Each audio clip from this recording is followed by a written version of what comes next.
area. Let us show you real-time results in your area. Call Rick today at 402-440-4371. Solar by Alpine Electric. The weather is hot, the kids are out of school, and you're on your way to the lake and summer road trips. Are you getting to your vacation spot comfortably, or is your car letting you down? Mullen Motors Lot is full of great vehicles to take home, so you don't have to worry about your current car barely surviving another road trip. Come check out their lot just north of 48th and Layton and find your next ride for summer road trips and beyond. Mullen Motors. No taglines, just quality vehicles. Mullen Motors.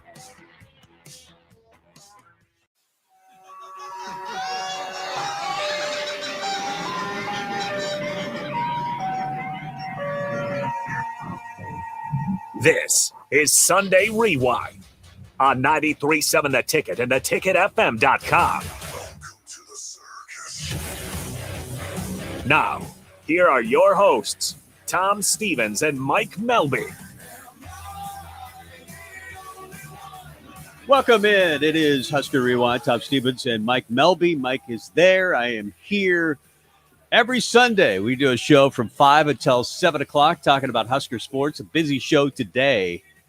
Stephen M. Sipple is on the show. So that's always good if you could get Stephen M. And some stuff to talk about. When I lined up the interview, we didn't have the schedules to talk about. That came out after I lined up that interview with Steve. But if you have not checked out the 2025 Husker football schedule, you may want, at this point, you may not want to look. It's that scary. And we'll talk a lot about that. A little bit later on, along with the schedules, we've also got Jim White. Of course, the big story at the start of the week was the LIV versus the PGA Tour. The LIV has now joined forces, something I never thought I would ever say, with the PGA Tour and the DP World Tour. And what a mess that's turned out to be. In that it looked like it was going to be fine, that the PGA was going to hold its ground, and now they've completely melted. I'm going to correct you. They did not combine forces. What's his name? The PGA Tour just said, we give up. Yeah, pretty much. Essentially, Yasir Al-Rumayani. And his $600 billion said, we'll keep suing you until you let us in. Yeah, is now completely in charge of the PGA Tour. It feels like that's the case. It is.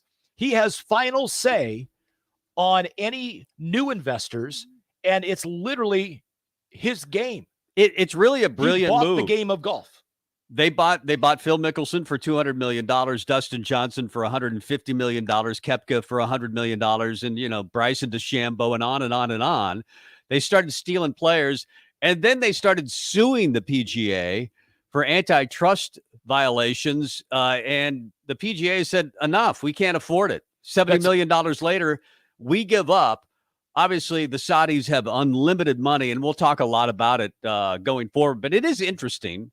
In some ways, I'm happy for the tour players and that they're getting more money, and they have because the Saudis stepped in.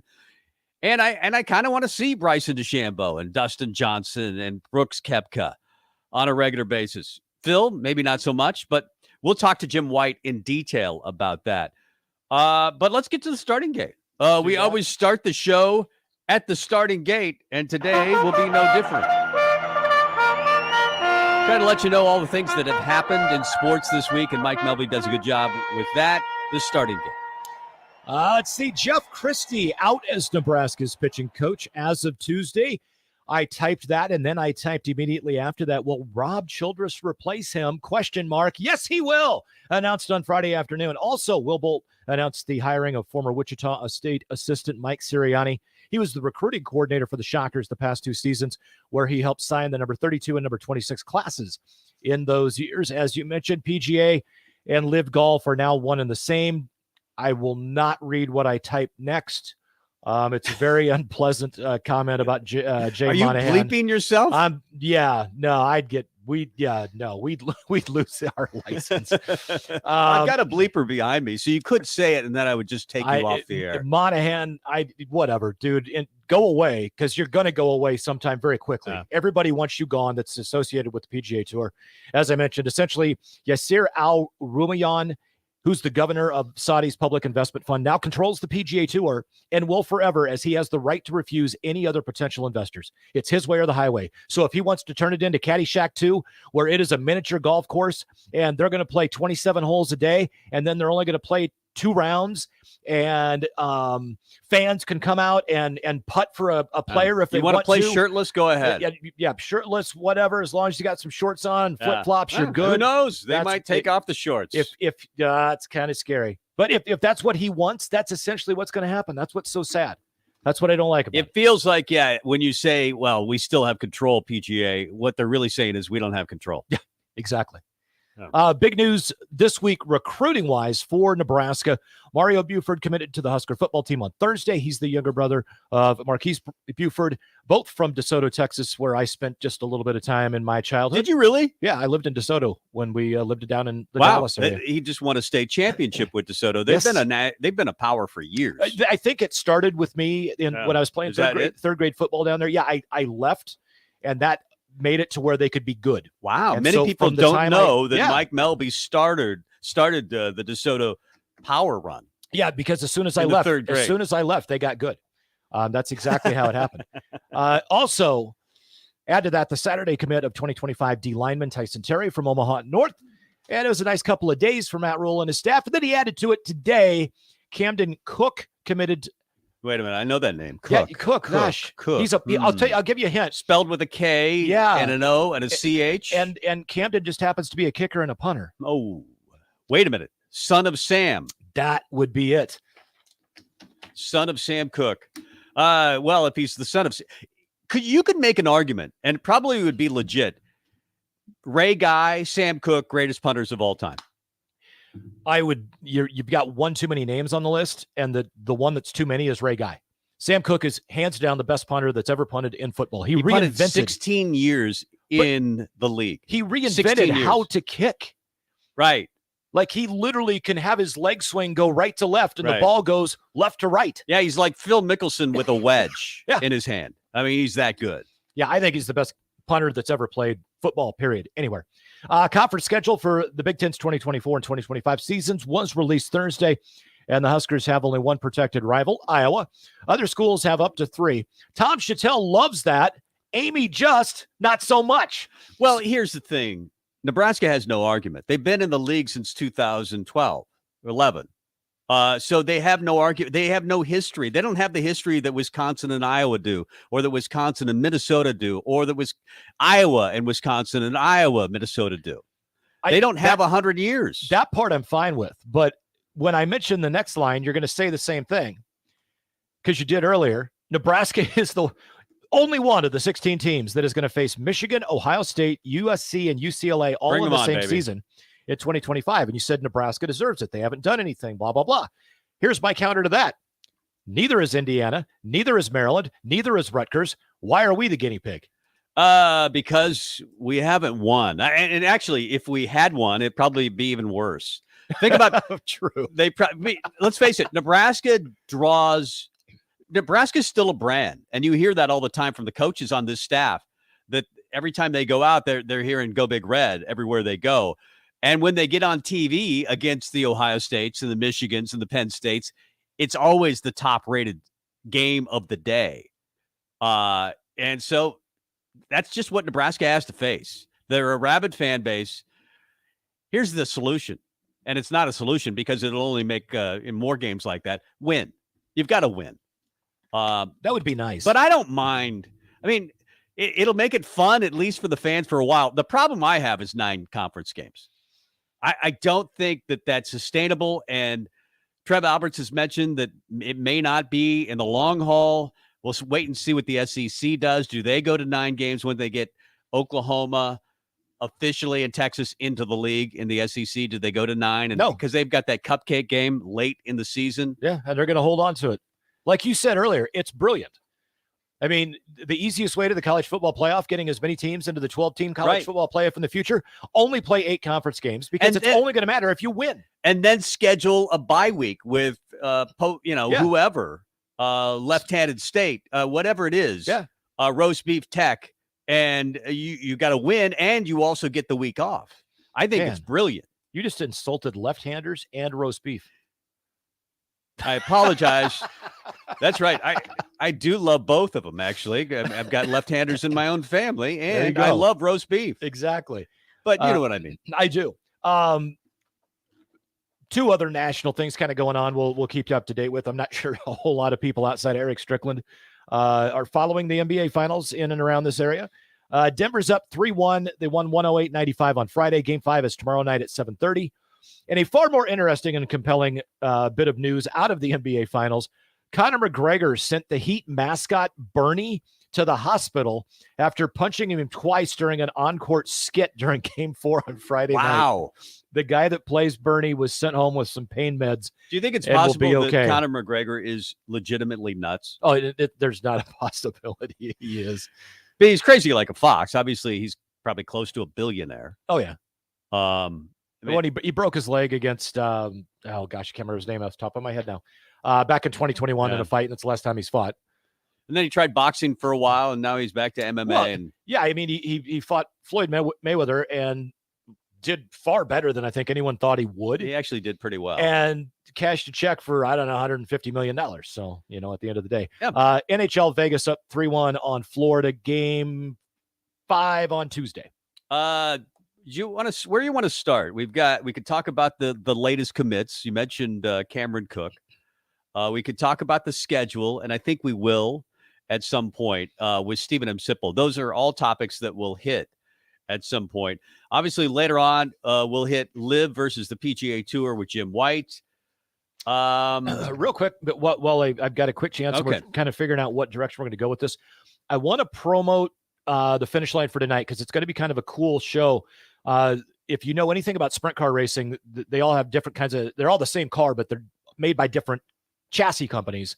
And one of the biggest chassis companies of all time and one of the most well-known, Eagle Chassis, actually was in Lincoln, Nebraska until it was shut down by Speedway Motors back in March.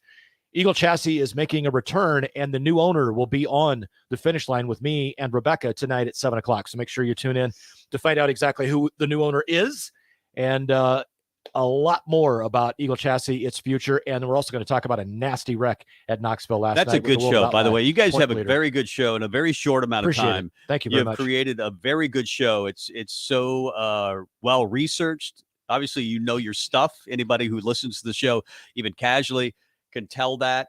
And Rebecca is a nice yin to your yang or yang to your yin. Her knowledge of pavement racing and Formula One and stuff like that. We're going to talk about the 12 hours at Sebring a little bit later on tonight too. It's absolutely incredible. So it's a good show. Check it out after our show ends tonight and every Sunday night at 7 o'clock. I want to go through. We're talking about schedules, and I do want to hit about that. The 24-25 schedule has come out. But this year's schedule, it made me think about this year's schedule. And because this year is nowhere close to what 2025 will be, where you're going to face Akron, Cincinnati on the road, Louisiana Monroe. Then you've got at Maryland, at Minnesota, at Illinois, Iowa, Michigan, Rutgers, UCLA, Ohio State, USC.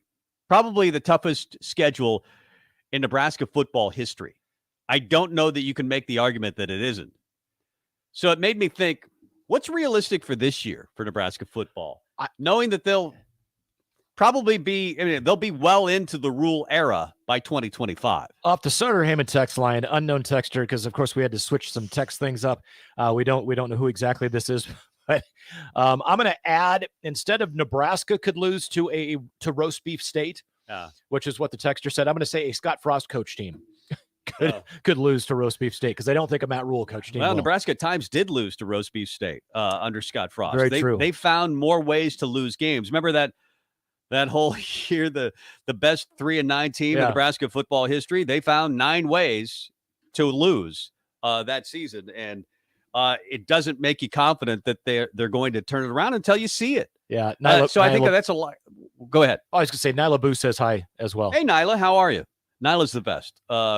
A close personal friend of the station and the show. Nebraska faces off against Minnesota.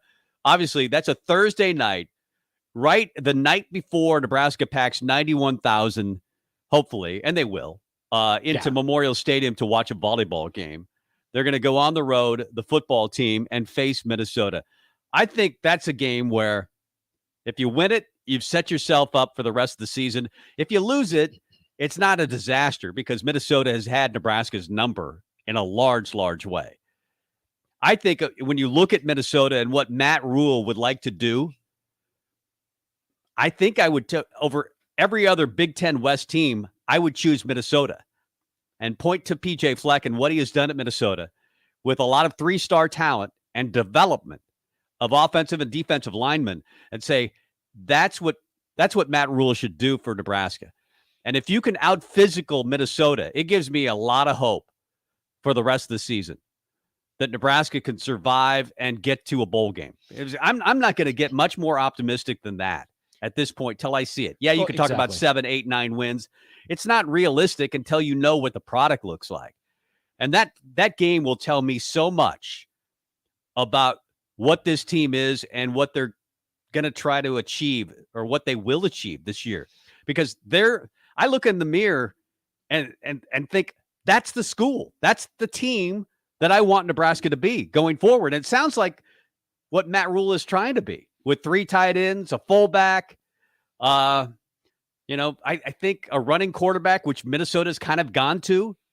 I think that if you could be Minnesota, you got a chance to win 6 games. Well, and just looking at this year's schedule with that very first game, it reminds me of Frost's first year. Granted, it should have been Akron. I was in the stadium when the monsoon I was hit. outside the stadium they kicked us out of the stadium, and then we drank in the parking lot for till midnight or whenever it was. They finally called off the game. It was so funny. The ponchos that Tracy and I brought to the game were Halloween ponchos that we had gotten out at the pumpkin patch as you go up to Omaha. And so we're orange. And we were 2 of probably a couple hundred that just stayed waiting for the official announcement. Right. And, we're just little drowned rats and had to walk back over the bridge to the North Bottoms to get to our car after it got called. Flip side, move ahead to the next week. And Scott Frost's first game is against a Power 5 opponent, Colorado. We know how the game ended. If the knee twist does not happen on Adrian and he's healthy to finish the game, do we win? Doesn't make any difference. The knee twist happened. He was out. We lost. This game, the feel of that first game against Power 5, they're going to have a shot to win it just because of everything that we've seen and heard so far from Matt Rule. The key thing is when we get to the fourth quarter, I'll tell you right now, I believe in what Matt Rule has said about one single stat, and I brought it up on this show before. If Nebraska in that specific game against Minnesota rushes for 75 yards in the fourth quarter, they win the game. Yeah, I don't care about any other stat in that game. If they rush for 75 yards in the fourth quarter, they beat Minnesota. But here's the thing. Nobody's picking Nebraska to beat Minnesota. I've seen Sipple's predictions for the year. I've seen Sean Callahan's predictions for the year. I don't know that I'm going to pick Nebraska to beat Minnesota. I just don't have confidence until I see a product. I mean, the spring game showed us nothing other than you had a coach that was willing to take the green jerseys away and allow defenders to hit the quarterback at Jeff Sims. By the way, we're going to have Steve Sipple on in about 15 minutes.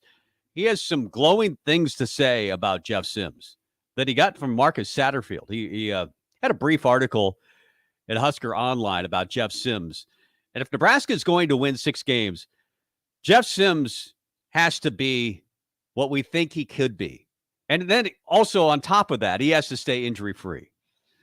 And that's where I get, if you're talking about records for Nebraska football, that's where I'm very leery, thinking, can they keep a quarterback injury-free for 12 games when they haven't done it? When was the last time they went through a season and didn't have a quarterback injured by the end of the season? Tommy Armstrong? I was going to say Tommy Armstrong. And he was still banged up. Yeah, but he didn't miss any time, though. I mean, outside of Tommy Armstrong was probably the last Yeah. quarterback to go through a season and not get beat up. Off the Sutter Hammond text line, Aaron wants to know, how high of a priority do you think Matt Rule has for winning at all cost at Minnesota? How far into the playbook, how deep does he go to try to ensure that he starts off his career at Nebraska 1-0? I'm hoping that they don't have to go very far into the playbook, that they can keep it fairly simple, that they can get to the fourth quarter by doing what they're telling us that they want to do. Throw short passes to the tight end, get 4 yards in a cloud of dust, have a quarterback that can make big plays both with his arm and his feet. Don't make silly mistakes. We don't turn the ball over, which we saw in the spring game that they could not do. Win the field position battle, win special teams, or at least don't get beat by special teams. All the things that we saw in the Frost era over and over again that Nebraska failed at, you have to. Don't fail at them. Don't fail at them. I mean, that's what you think you're getting when you get a coach like Matt Rule. You're getting a coach that doesn't have his team beat themselves. And Aaron also says on the Sutter Heyman text line, do not insult pot roast. That's our D-line coach. That's right. It is. That's right. He's a damn good one. Okay, too, I'll have to. Roast beef state has got to go. But you knew what I was trying to say. No, exactly. And I think the good thing is you do have a few games that are pretty winnable. I don't like the fact that Nebraska has to start on a Thursday night at Minnesota versus a team that they haven't beaten yet. Right? I mean, they didn't beat. They beat them once under Scott Frost. That first season, his freshman year. His freshman year, they did beat them, and it turned out to be probably a closer game than it should have been. But since that time, PJ Fleck has dominated Nebraska, and it seems like he's taken personal joy in beating Nebraska. The COVID year where they came in with 30 guys missing and bullied Nebraska was embarrassing. I don't think he enjoyed beating Nebraska, the program. I think he enjoyed beating Nebraska, the team coached by Scott Frost. Yep. Yeah. The weather comments that were made by Scott Frost. Scott Frost, actually, there's a long list of coaches that seem like in the Big Ten that didn't love him. Yeah. And PJ Fleck was probably very high on that list. Well, I don't think Kirk Ferentz liked him very much. And the list of coaches that are not real fond of PJ Fleck is pretty lengthy as well. Right. Yeah. I mean, but you like him. You certainly like him if he's coaching your football team the way that he has coached Minnesota. Yeah. And if Matt Rule can duplicate that at Nebraska. So I don't think they beat Minnesota. I do think they'll beat Colorado. So you're 1-1. I think they'll beat Northern Illinois. You're 2-1. I think they'll beat Louisiana Tech. You're 3-1. I think they're going to lose to Michigan. So you're 3-2, right? Yep. You're at Illinois. That's a Friday. That's a coin flip game on a Friday. I'll be playing golf in Kansas. So I think I'll be back for the show. I don't know. I'm telling you right now that I might be gone for that weekend. That's fine. I was going to say that Friday night I'll be turning 56 and having a good time. Oh, wow. So. Well, I hate to miss your birthday. You should come to Kansas and play golf with me. Yeah, could happen. At Northwestern. So that's a coin flip game. This could be the turning point game of the year. What, at Illinois. Yeah. Because you're 3-2. I'm going to say you're going 3-3. Okay. Probably because you haven't won that type of game on the road yet. In Illinois, I'm assuming they'll be as good as last year, and that was pretty good. 4-3 after you beat Northwestern at home. I'm going to say 5-3 after you beat Purdue. And then you just need to find one more win on the schedule. Is it at Michigan State? No. So it might be. I don't believe in Mel Tucker. I don't believe in what he's doing. I think he's going to fail and be fired after next year. Could be 100% wrong. They may go 13-0, but I just don't like him as a coach. I don't think he's a good coach. I don't know. Well, that's a 50-50 game to me. He did find a way. They went 11-3 with a bunch of transfers. They hit the transfer portal very, very hard a couple of years ago and went 11-3. Can he do it again? I don't think Nebraska wins that game. Again, I need to see what Nebraska looks like, and Minnesota will tell us a lot. But I do think they'll beat Maryland to get to 6 wins and be bowl eligible. Then they're going to lose at Wisconsin. And the Iowa game, it's a coin flip. But the last year's win might give them enough confidence to go 7-5. So I'll say 7-5 right now. Yeah, I don't think they lose to Wisconsin. I think Luke Fickell's offense is going to find out exactly what Scott Frost's offense did. It is not going to fly in the Big Ten. So it sounds like you have more than 7 wins. Yeah, I'm thinking 8-4. Again, that's just a shot in the dark, depending on the games. We don't. Do we have to write this down yet? Because there has to be a point during this summer, or probably at least by the end of fall camp. After we get into fall camp, yeah. After fall camp, we hear a few things. But at this point, and my prediction could change, Nebraska goes 7-5. Should we ask Sipple? He's got it out, doesn't he? Of what his Yeah, I think he has 6-6, but we'll ask him about that. I think we should. I also want to ask him about Jeff Sims. Yeah. He made the Lamar Jackson comparison. Jeff Sims, Lamar Jackson. Do you see it? We'll talk to Stephen M. Sipple next. He's Mike Melby. I'm Tom Stevens. More after this. This is Brian at Midwest Bank, and we've been proudly serving clients in the Lincoln community since 2008, and we're excited to open a second location in January 2024 at 70th and Pioneers Boulevard. Our new branch will provide all the convenient services you're looking for in a bank, along with the friendly staff we're known for. Whether you're starting a business or expanding your business, our team is here for you, your community, your bank, Midwest Bank.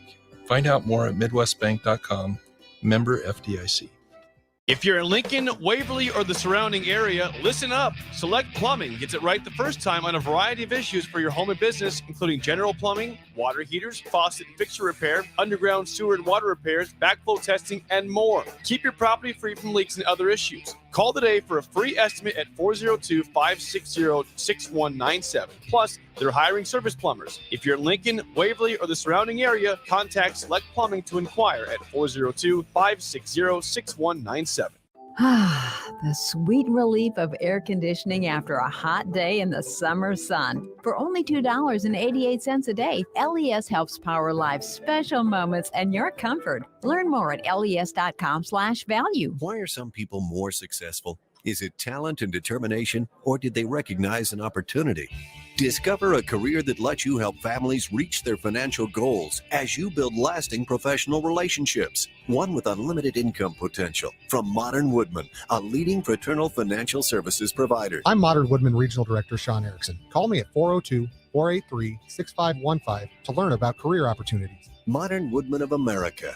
Touching lives, securing futures. Problem gambling is not just a financial issue. It's an emotional problem with financial consequences. If your loved one is struggling with addiction, contact Choices Treatment Center's 24-hour helpline at 402-476-2300. That's 402-476-2300. Bagels and Joe is the perfect place for breakfast or lunch in June. Try their pesto cream cheese on any breakfast sandwich. And try the Karma Latte, as 10% of proceeds from that drink will go to the Teammates Mentoring Program. 4 locations in Lincoln and 1 in Seward. Bagels and Joe.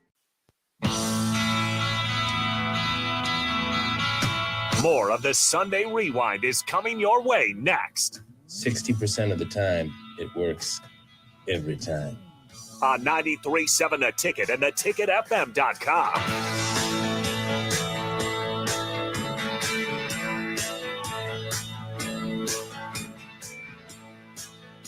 Back on 93.7 The Ticket, this is Husker Rewind. I'm Mike Melby. Tom Stevens sitting over there.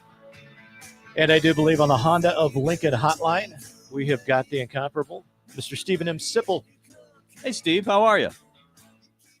I'd say good. How are you guys doing? Really good. Really good. How was your weekend? Do anything fun? Did I have any fun? Hang out with the chickens? But it was packed. It was packed. We had a dog in the vets for quite some time, and we got it back.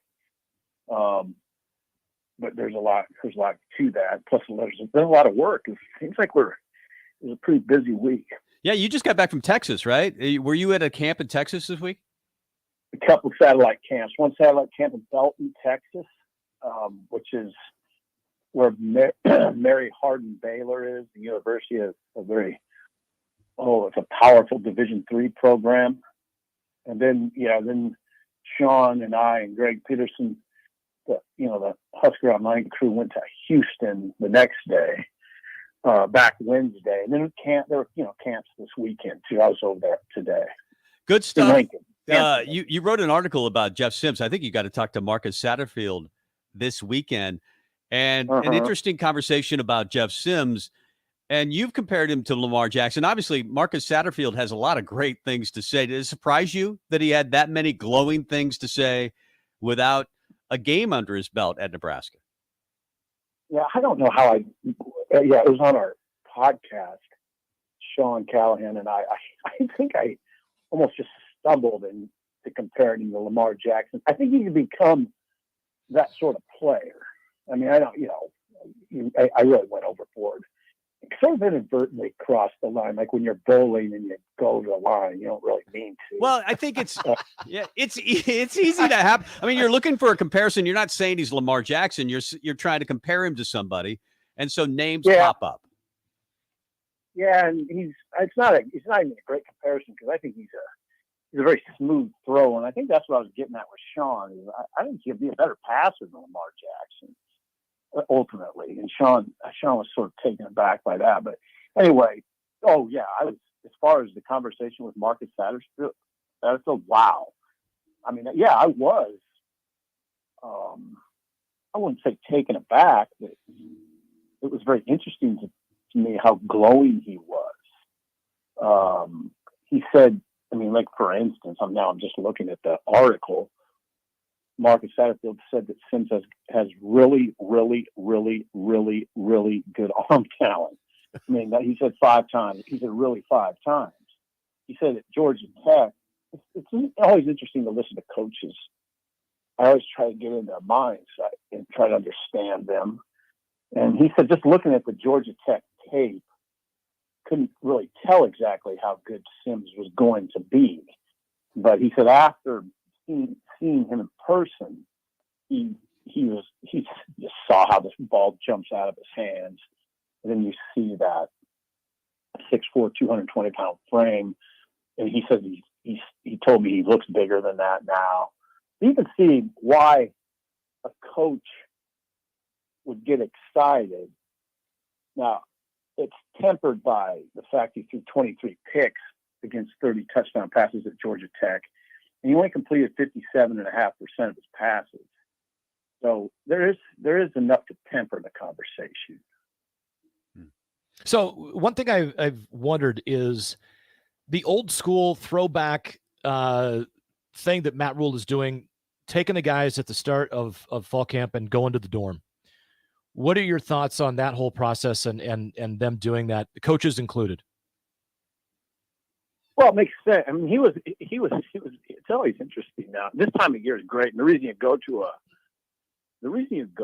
people say, "Why did you guys go down to Texas to these camps?" Well, you get this sort of incredible access to the coaches. So we got a lot on the record, including that nugget of news. But off the record, you get off the record stuff.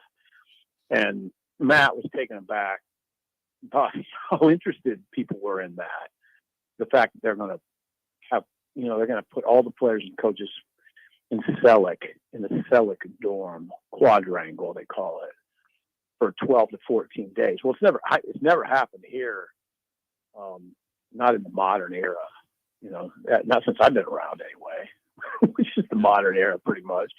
So that right away was interesting to me, but it makes sense because it's a new team. It's going to make more sense in this world that we're in with so many new faces on teams. I think they have 40 some new faces, counting the incoming recruits. Yeah, it's 40 some. So it makes sense from a team bonding, team building perspective.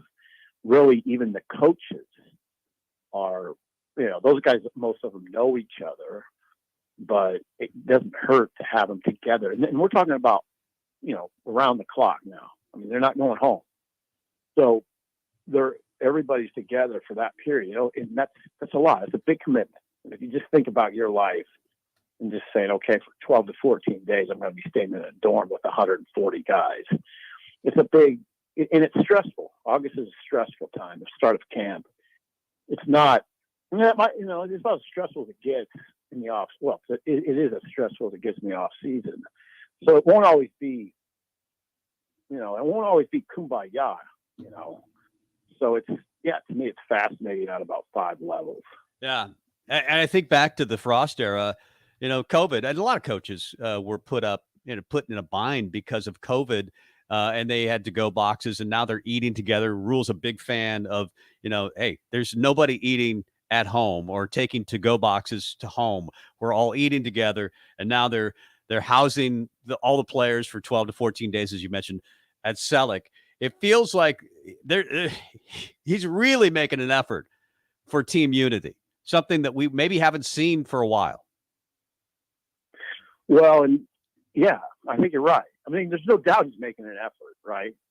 I mean, he's emphasizing that, and you wonder if that's the sort of thing what you're hearing a lot of, guys, is Trev talk about how, the world's going to be different than it was when we were growing up, when us three guys, older guys, are growing up, where there's not going to be really many breaks in the schedule, and they're going to have to win a lot of close games. And I do think unity is a factor in that. There's no doubt it is. So I just wonder if he does that in the context of this kind of new world we're heading into in college football. It's not just Nebraska heading into it, but Nebraska is certainly an example of a team that, okay, if they have a magical season, right, and win 9-10 games this year, and if they're going to do that, that's going to require probably 5 close wins, right? So maybe there's a big picture element to all this. 5, maybe minimum, maybe 6, maybe 7 close wins. That's what it's going to come down to. They're not sprinting away from many teams, especially not the Big Ten. So, yeah, it definitely could be that. I guess the last thing I'd say about is commitment. And I think what people are enamored by with Coach Rule is level of commitment. You can't question it. I mean, there's no questioning right now, Matt Rule. Not right now. I don't know. I mean, I only judge things in the here and now most of the time anymore. But right now, there's no way you could question the man's commitment.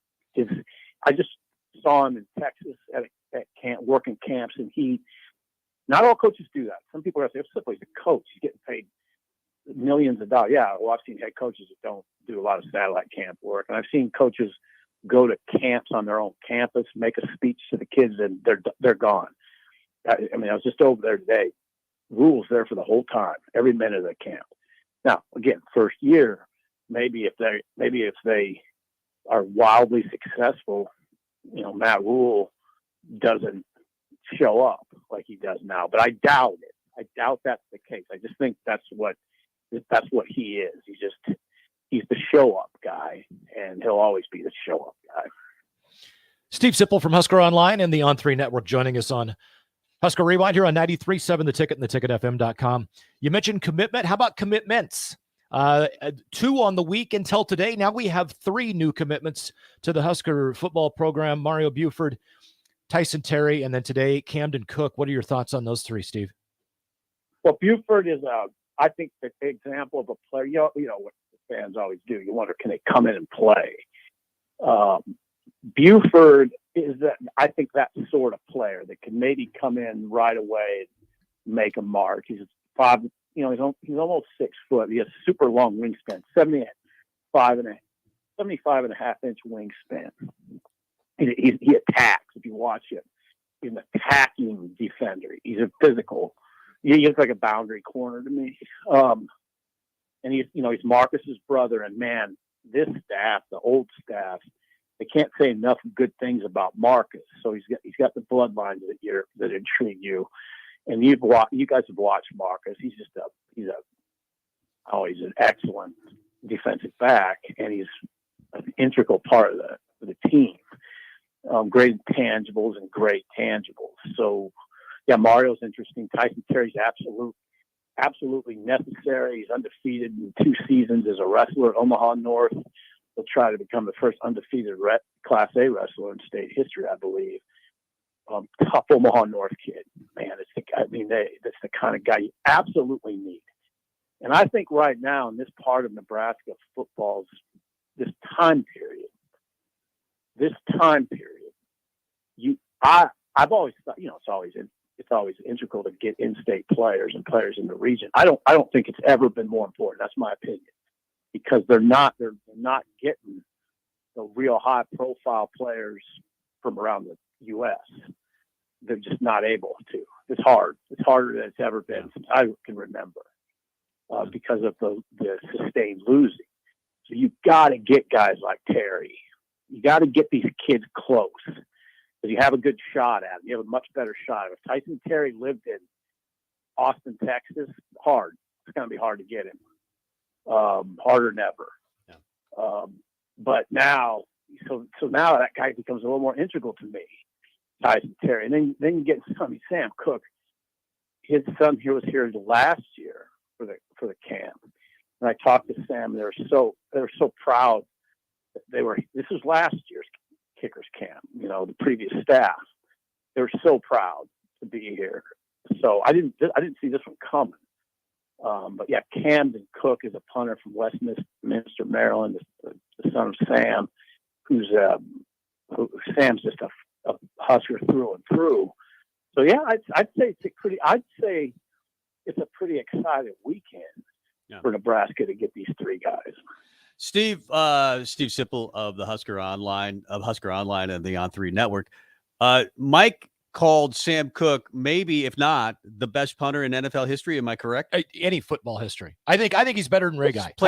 He reinvented the position. 16 years in the NFL. He's got 100 different types of punts. He kicks the coffin cord. I called him like a Phil Mickelson with a wedge in his hand. He is a genius punter. He was a genius punter. Yeah, you said it. He kind of reinvented the position. I mean, he's done things that no other punter ever did, for sure. I mean, he was extraordinary in what he did with the Ravens, and he lasted 16 years. Yeah. So he had to be. I mean, to last that long, you got to be pretty inventive. Yeah. So yeah, and think about it.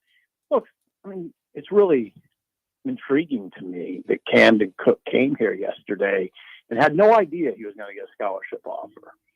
But he came and performed at the camp, and that had a lot to do with it. He performed. These camps are not just throwaway deals. I was over there today for 4 hours watching Rules camp, and they're watching guys now. And I saw those camps in Belton, Texas, and Houston. It's not, there's a lot of kids over there that aren't going to play for Nebraska, granted, but there are some that it's pretty obvious they could. There's some that it's close, and those are the ones that really, I think, challenge you as a coach. There's some guys that are close. You don't know for sure, but they got size and length and they can run. And then you got to make a decision. But that's what coaching is.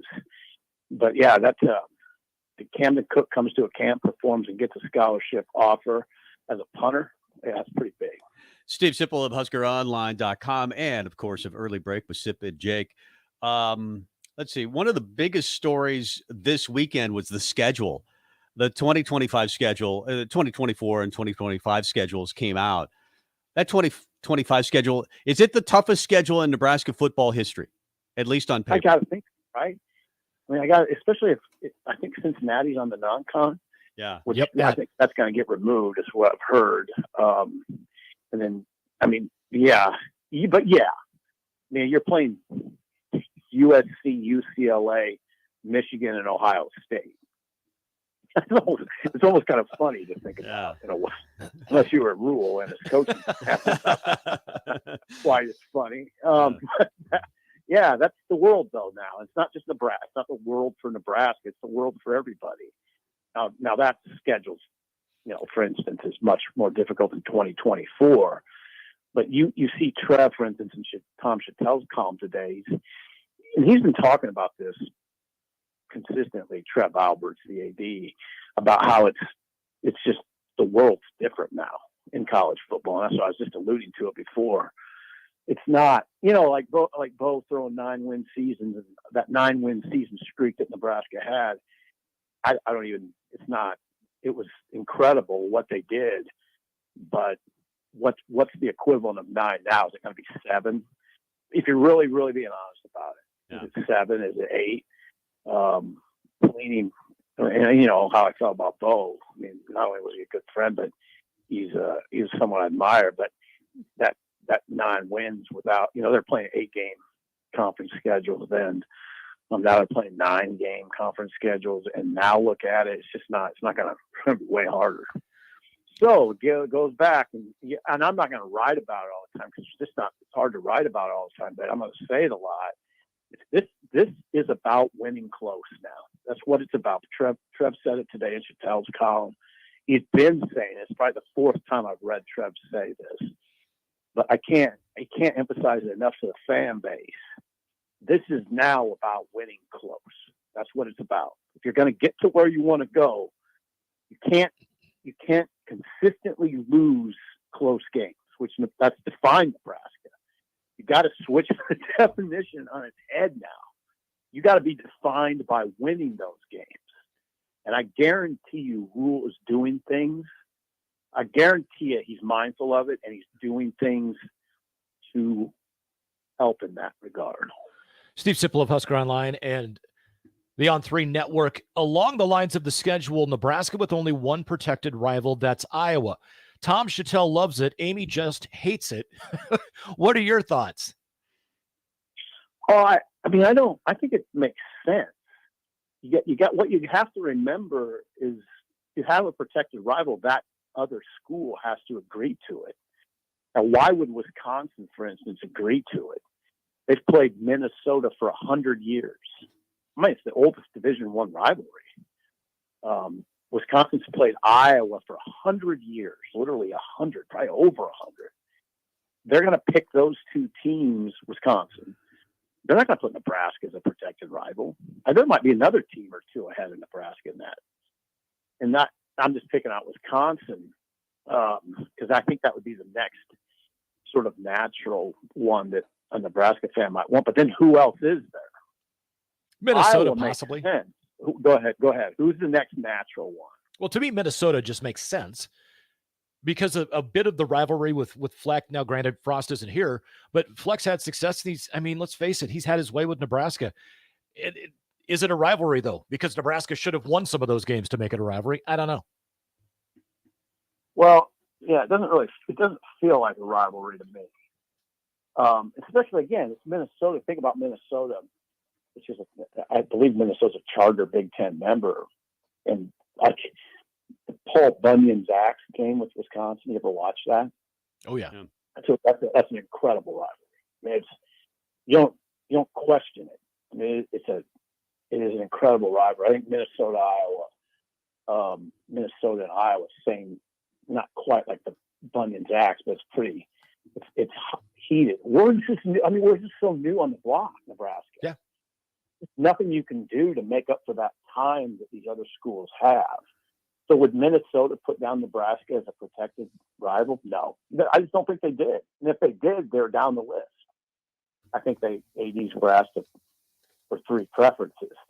How many schools had Nebraska number one? I'd say 0. Right? Absolutely. It's possible Iowa did. I almost look at that one, and I don't know this, but I just wonder if Gary Barta, I don't know that it was a no-brainer on Iowa's side. They have 3. Iowa has 3 protected rivals. So, yeah, Bill Bush, the former Nebraska assistant coach on our show, said he doesn't even think Nebraska-Iowa is a rivalry. And he's saying that in the context of these teams that play each other for hundreds of years. Penn State has no protected game because they're new on the block. They just don't have that time. Yep. Steve Sipple of Husker Online and the On3 Network, and of course of Early Break with Sip and Jake, and Bill Bush has been a great addition as well. That's a great show. You've got a great show in the morning. We're trying to keep up with yours. You guys are incredible. Thanks. So I appreciate you saying that. Yeah. Well, I think we'll start getting a little more serious as probably August 1 nears. Yeah, we've got a little time to kill. 81 days and like 1 hour and whatever it is. Not that Tom's counting. Not that I'm counting. But we've got a ways to go before we get to the real countdown of Husker football. But thanks for being on the show. We appreciate it, Steve. It's an honor. Thank you guys for having me. I appreciate it. He's the best. Stephen M. Sipple of Husker Online, the On3 Network. He's everywhere. He was just at a satellite camp. And if you haven't read the stuff, it was not a real long article, but the stuff on Jeff Sims with Satterfield is great. And he's right. Sometimes when you go to these satellite camps, you get better access to the coaches. So you get the extra stuff that they're getting. And it's really good. Husker Online does a great job. And, of course, SIP does a great job in the morning with Jake and Bill Bush. Let's get to break and come back with more. He's Mike Melby. I'm Tom Stevens. More after this. This is how we do every day. We be grinding. And if you want to come and text us. If you love them enough to turn off your music and pretend like their music is your music. This is Mommy's jam. Then surely you'll check nhtsa.gov/the right seat to make sure they're in the right car seat. Let's play it again. Check today at nhtsa.gov/the right seat. Brought to you by the National Highway Traffic Safety Administration and the Ad Council. Integrated Life Choices has been inspiring opportunities for individuals with disabilities for more than 15 years in Lincoln and across Nebraska by offering a number of services. From group homes to independent living resources and job training, you'll find the support that allows people to live fulfilling lives. They're also hiring. If you're looking for a rewarding career supporting people with developmental disabilities, you can check out open positions along with learning more about services at ilc.net. Integrated Life Choices.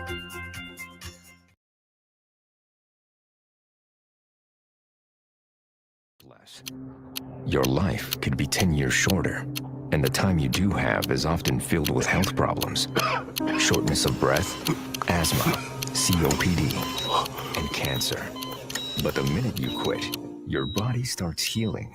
Call the Nebraska Tobacco Quit Line, 1-800-QUIT-NOW, 1-800-784-8669. Paid for by Tobacco Free Nebraska. Aired with the Nebraska Broadcasters Association and this station. Old School with DP and J. How many do you think Bud has left in it? Bud's the only one that knows, but I would imagine that Bud is at the one. He's trying to be the best fighter in the world. Period. Like until somebody's got to take that from him, and I'm not sure that anybody can. I don't know if Spence can.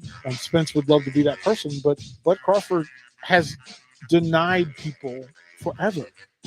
93.7 The Ticket and theticketfm.com. Okay, old buddy, I took you through the car wash and drove you out to your favorite dirt road to talk about something. Well, I'll tell you.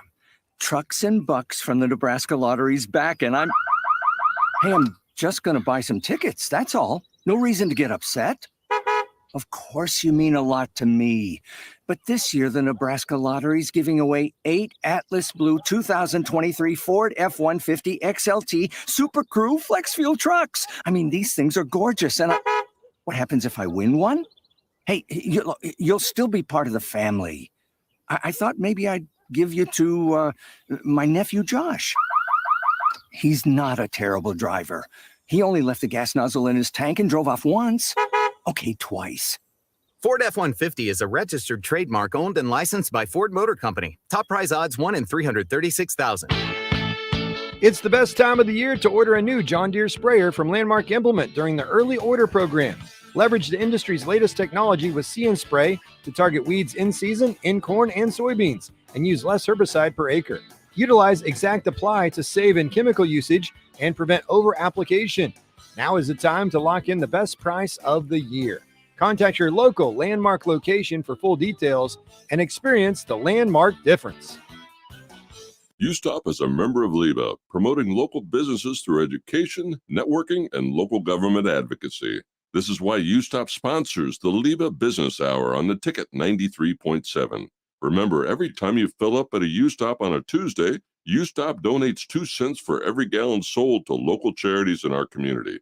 This month, USTOP has partnered with the Lancaster Event Center. Stop by USTOP and fill up every Tuesday to help us fuel our community. Now back to Fitness Fanatics on 93.7 The Ticket and theticketfm.com.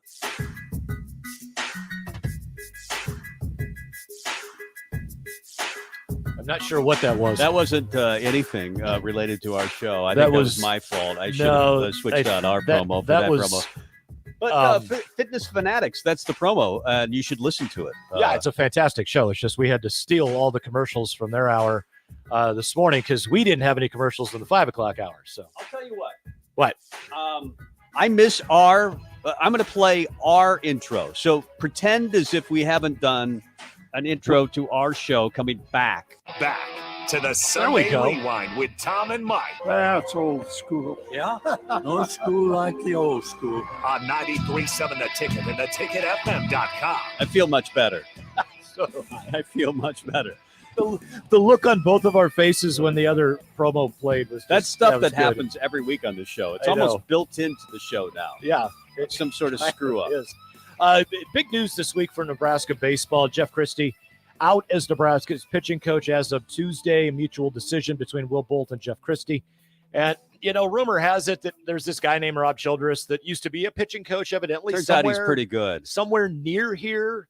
and went on to many, many College World Series appearances as the head coach at Texas A&M. He is now our new pitching coach, and also a really big hire, and I think it's a big hire from the standpoint of recruiting. Mike Sirianni, who was the recruiting coordinator for Wichita State the past 2 seasons. He helped him sign the number 32 and the number 26 class in 2021 and 2022. That's huge. And he's a guy that you look at what Will Bolt and Lance Harvell and Jeff Christie and Childress and the program did recruiting-wise here the last couple of years, and you're pretty impressed. Some of the guys haven't worked out as well as they had hoped, but right now, key thing I think for the Huskers moving into the 23-24 season is going to be you got to find some arms. You've got a couple of guys at the top of the rotation, and Emmett Olson and Case Jace Kaminska. Sorry, that you've got Friday and Saturday I think guys. Will Walsh could be that Sunday guy. There were so many outings this year where you're like, there it is. Will Walsh is our guaranteed Sunday guy, and then he kind of wouldn't be, and then he would be again, and they kind of wouldn't be, and then he would be again. Just getting some consistency out of him, and maybe a shakeup in the coaching staff, and a little bit, a couple extra arms to put some pressure on. In those midweek games, they allowed 7.3 runs in the midweek. They allowed 42 runs in 6 midweek losses to Creighton, Omaha, San Diego State, North Dakota State. You win those games, you're probably in a regional. Now, probably with the other thing though, you look at the bullpen and go back to the opening 4-game set out in San Diego. Yeah. The bullpen gave up 30 free base runners with either walks. Even Chase Shanneman struggled with that at times. Yeah, with walks or hit by pitch. 30 in 4 games. Yeah.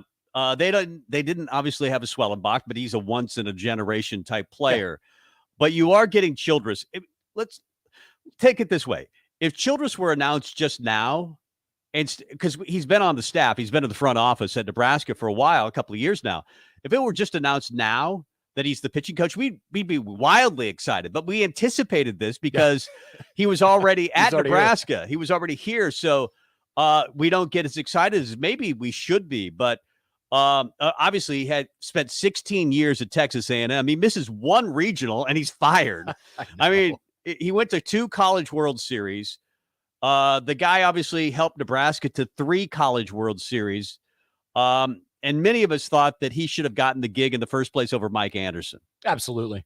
I mean, when Van Horn left to go to Arkansas, and we weren't surprised, it's his alma mater. He went to Arkansas, but he built Nebraska into a national power, which is not easy to do in baseball. We all thought that Rob Childress should have gotten the gig, but he knows pitching. He was the guy back then, even as the head, if he would have been the head guy, but as the head guy at Texas A&M, he was really the pitching guy. But 4 times they won the Big 10 or Big 12 tourney on top of that. Last season, Nebraska wasn't terrible. They were 46th in the nation in ERA, 4.64, but they just didn't have the depth. They didn't have a Sunday starter, and that's the pitching coach's job to develop that guy. And quite frankly, Will Bolts as well. There's a guy that I think back to his freshman year, and it was at the College World Series where I remember I didn't think he should have been in the game just because he looked so nervous. It was Justin Pekarik. And Pekarik, what Rob Childress did with him as his career progressed was just phenomenal. And you look at the other guys that from back when Rob was here as the pitching coach in the early 2000s, and Jabba and Shane Kilmaney, and it's like, okay, yeah, you've got some talent here, but not only did you bring in the talent, you developed them, and you developed them not only to become better college baseball players, but into becoming long-time pros, So it says something about his track record here, his track record at A&M. Super excited to have him full-time on the staff as pitching coach. We've been lucky enough to have Lance Harvell during the baseball season and even after the baseball season. And Will Bolt and Lance Harvell will both tell you that's their mentor. That's their guy. Yep. There's a brotherhood there, and those guys love each other and defend each other and will go to bat for each other. And I think they'll make a good team. Let's face it. It's a big year for Nebraska baseball next year and for Will Bolt. But I will say this. The last men's program in the Big 3 to win a championship was baseball 2 years ago. You can't say they've done nothing. They've not done nothing. They haven't done enough over the last couple of years. But I love this hire. I mean, and it seemed like a no-brainer. It was a no-brainer. Yeah. So congratulations. And as you mentioned, Sirianni, a good pickup as well as your recruiting coordinator. He's not going to be the recruiting coordinator. He's going to be full-time. Yep. He's going to be full-time assistant, but I think Lance Harvell is still the recruiting coordinator and third base coach. But he'll be a valuable asset in recruiting. At the same time, though, I mean, do you mind having two great recruiters on the staff? No. You want a lot of great recruiters, and I'm confident they will be. Let's get to break and come back with more. Got a lot of things to talk about still within the next half hour or so. Jim White, Nebraska Hall of Famer on the PGA Tour for a while, and of course played on the Senior Tour, and he'll have some great thoughts about the LIV versus PGA Tour controversy that is brewing. But we've got a lot more to cover, and we will cover it when we come back. Mike Melby there, Tom Stevens here at Husker Rewind. Integrated Life Choices has been inspiring opportunities for individuals with disabilities for more than 15 years in Lincoln and across Nebraska by offering a number of services. From group homes to independent living resources and job training, you'll find the support that allows people to live fulfilling lives. They're also hiring. If you're looking for a rewarding career supporting people with developmental disabilities, you can check out open positions along with learning more about services at ilc.net. Integrated Life Choices. Hey guys, Jake Sorensen here from Early Break. The garage door at our house has been needing replacement for a couple years, and a few months ago, we finally did something about it. Steve's Garage Doors and Services was great through the whole process in providing options and also going to the next level to get a door that was approved by our HOA. And best of all, the removal of the old door and installation of the new door was done smoothly with no issues. Call Steve's Garage Doors and Services today at 402-480-9462. Summertime is in full swing, and it's time to get to work on outdoor projects. Deck City is a great place to start as Lincoln's local source for everything decks. Deck City has everything you need to build the deck of your dreams, from treated lumber to Westbury aluminum railings and TimberTech composite decking. They offer advice from real deck professionals to give you proper guidance to make your project go smoothly. Call them today to schedule an appointment at 402-480-6671. Go online at deckcityne.com or visit their new location just north of 33rd and Cornhusker Highway. Deck City, your local deck experts. There's nothing quite like the Mercado by Certified Piedmontese beef. The Mercado offers unique ingredients you can't find anywhere else, open every day from 8 a.m. to 8 p.m. The full-service butcher shop and retail store is wonderful for meat lovers with their exclusive Certified Piedmontese beef and assorted sausages, plus other quality meats, including pork, chicken, and a wide range of the freshest seafood. Plus, every Friday from 11 to 2, the Mercado serves up the best lunch in town on their Friday Feast menu. Stop in at the Mercado today at 84th and Havelock or visit their website at cpmercado.com to see current deals. Picture a hot summer day, sun blazing in the fields as far as the eye can see. Now imagine you're a teenager making bank, all while enjoying the great outdoors. Welcome to Nats Detasseling Inc., where they're not afraid to sweat. This summer, join the Nats team for an unforgettable experience. Forge friendships, learn responsibility, and earn money. Visit notafraidtosweat.com now. Nats Detasseling, where hard work meets good times. This is Lincoln's home for sports talk on the FM dial. The home of Kansas City Royals baseball. KNTK FM Firth, 93.7 The Ticket. You don't think about your roof very often, but you should never take it for granted. Roofing Service Company takes every measure to provide you with the highest quality roofing solution. Whether it's a new roof installation, roof repair, or a re-roofing project, their overall goal is to provide you with a pleasant experience and a long-lasting roof. If you have a need for siding or gutters, they're your place too. Visit roofingservicecompany.com for more info today.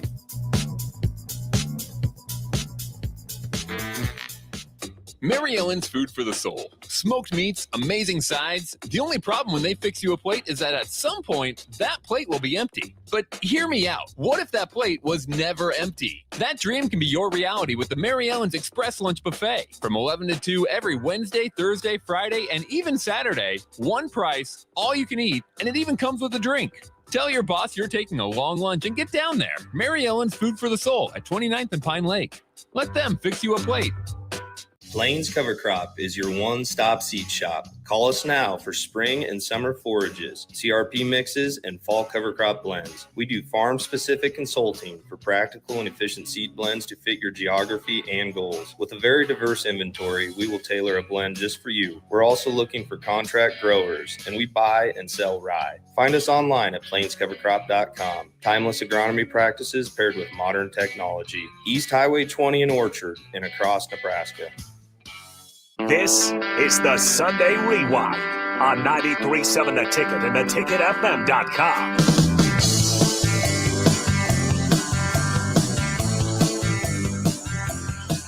Welcome back. Hour number 2. Tom Stevens, Mike Melby, Husker Rewind, every Sunday, 5 until 7. There was a big event at the train station last night for NIL. Matt Rule spoke. Fred Hoiberg spoke. Matt Davison was there. Joel Seelig was there. NIL at Nebraska, as you would expect it to be, is pretty well organized, the 1890 initiative. There were several players apparently in attendance. Jeff Sims was one of them. Cameron Linhart was another. Chief Borders, I believe, made an appearance. I guess he's well-spoken and a captain type of personality. But I do want to broach basketball briefly because I heard Hoiberg on his radio show this week, and there's been some write-ups on recruiting. Nebraska still has 2 scholarships to give. I think they're going to be pretty fussy about how they give them out because I think they like their current roster. And as we just found out last week, Keisei Tamanaga is coming back. Fred says he is bulked up. They put some weight on him. That's how he phrased it. We put some weight on him, like you can just put a flak jacket on Keisei. Ankle weights? No, he said, Keisei, we put some weight on him, and he looks really good. So Keisei probably deserves a little of the credit. Casey, that's what it's going to be next year. Instead of putting the 3 up, he's going to be right. He's going to be Macho Man in it. Right. Who was it that put on a bunch of Brian Carr? Oh. Remember when Brian Carr bulked up under Danny Nee the first year? Yeah. And he came back out, and I'm going, man, what happened to Brian Carr? He had just never seen a weight room before, and now he has. I think it'll make a big difference because K-State sometimes gets pushed around in the Big Ten. As we know, and Fred mentioned, Nebraska had the best record in the Big Ten after late February. Problem was they played a bunch of games before then, and they were in such a hole that they end up 16-16. Of course, they lose in the Big Ten tournament. They did not get Mike Sheravance, I think that's how it's pronounced, who chose Nebraska, or he was a Dayton transfer. He chose San Francisco over Nebraska and Memphis, 6'8" guard. So kind of in the Delano Banton mold. He's known as Mongolian Mike. So he's a really good passer, but didn't add a lot of scoring, at least at Dayton in his sophomore year or freshman year, only 5 points a game. I don't know how big of a loss that is, or if Nebraska was even really trying hard to get him. Well, as soon as he announced that he was leaving Dayton, everybody penciled him in to be a Don. Right. So, I mean, the fact that Nebraska and Memphis made the Final 3, great. I think Nebraska pursued him. Apparently his family really wanted him to go to San Francisco because of the Mongolian culture. Right, the Mongolian culture there. So they didn't get him. And they apparently have not contacted Simeon Wilcher, the brother of CJ. You would think Nebraska would have it in because CJ still is here. And Simeon is a 5-star who went to North Carolina, has since entered the transfer portal, and has, I believe, 3 or 4 years left. But apparently, according to Robin Washington, they've not contacted Simeon Wilcher yet. You know they have. They just haven't publicly admitted it. But you know CJ has reached out. The one thing I know that they contacted CJ and Simeon's father, and he made a comment about he kind of wants to go forge his own path and not be little brother anymore. I remember that quote from where I was reading the conversation, and it just kind of makes you wonder that, well, would Nebraska even be considered by Simeon? Worked out well for Bryce McGowan's to be the little brother. I'm just saying, if that's what he wants to go do his own thing, go do your own thing, be successful, and go make a lot of money in the NBA when you get through with college. But so just a few basketball notes. I can't wait till they go to Spain and we get daily notes. Oh yeah. We'll have Robin on, and we'll have a few other people that can talk basketball as well when they do go to Spain. But that's going to be a big benefit for this team.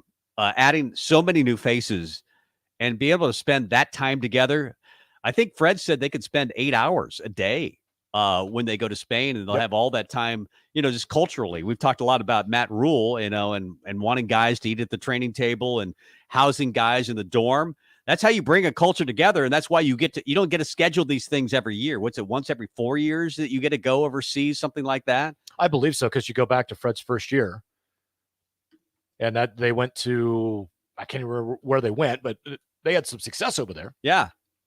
Didn't translate to success for the season, but the good thing now is that you have guys that have already built up resumes. It's not just a bunch of young guys that are top 50, top 100 recruits trying to prove themselves and, get to know each other.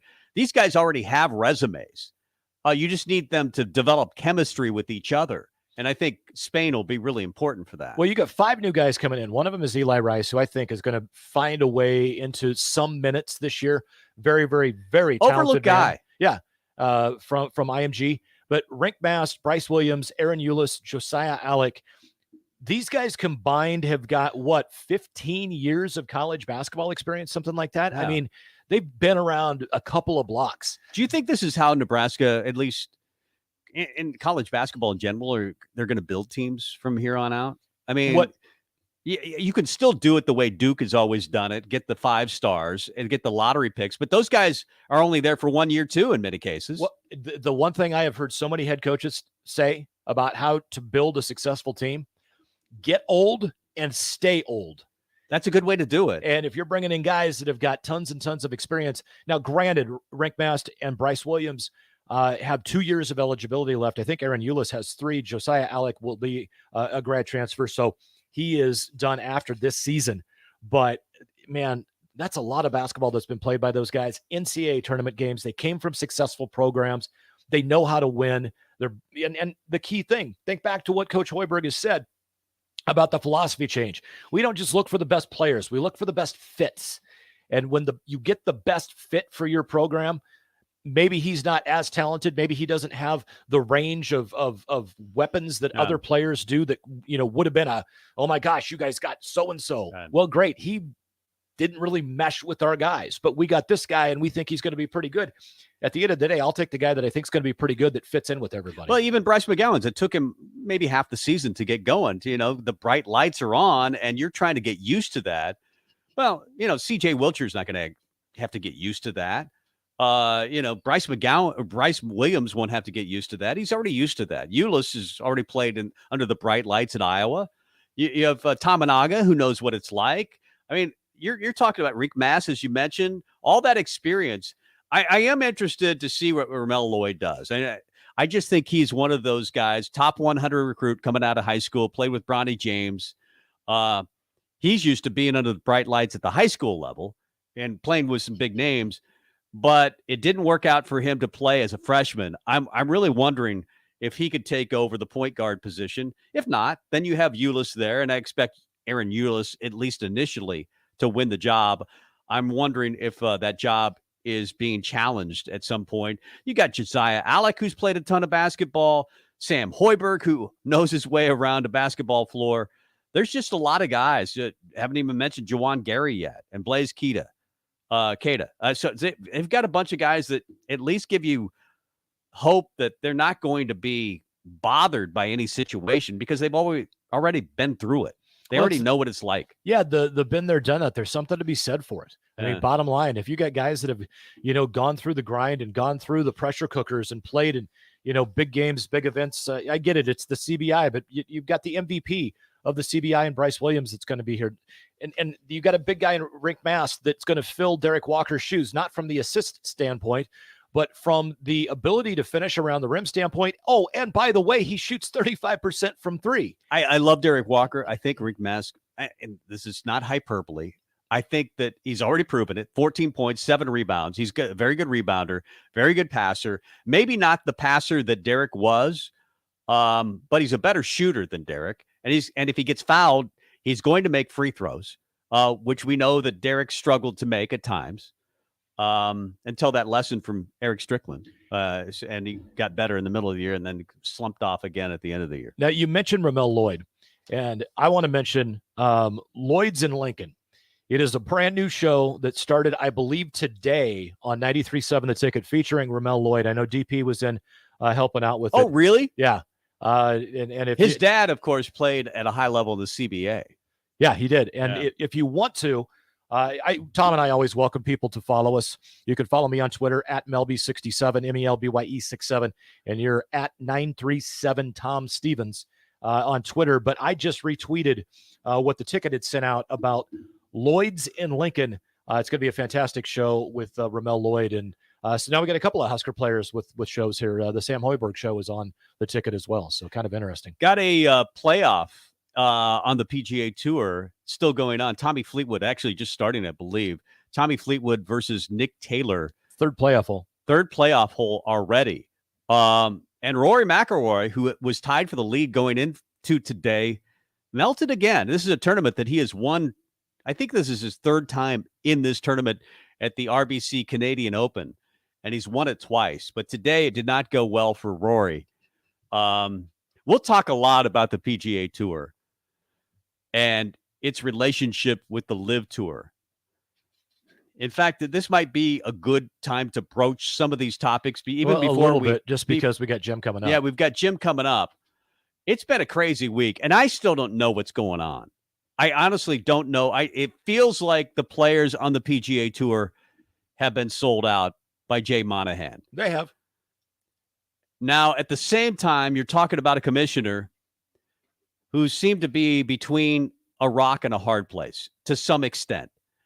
They were being sued by players who had left the PGA Tour to join the LIV Tour. Phil Mickelson, I believe, was one of them. Bryson DeChambeau, Dustin Johnson, Koepka.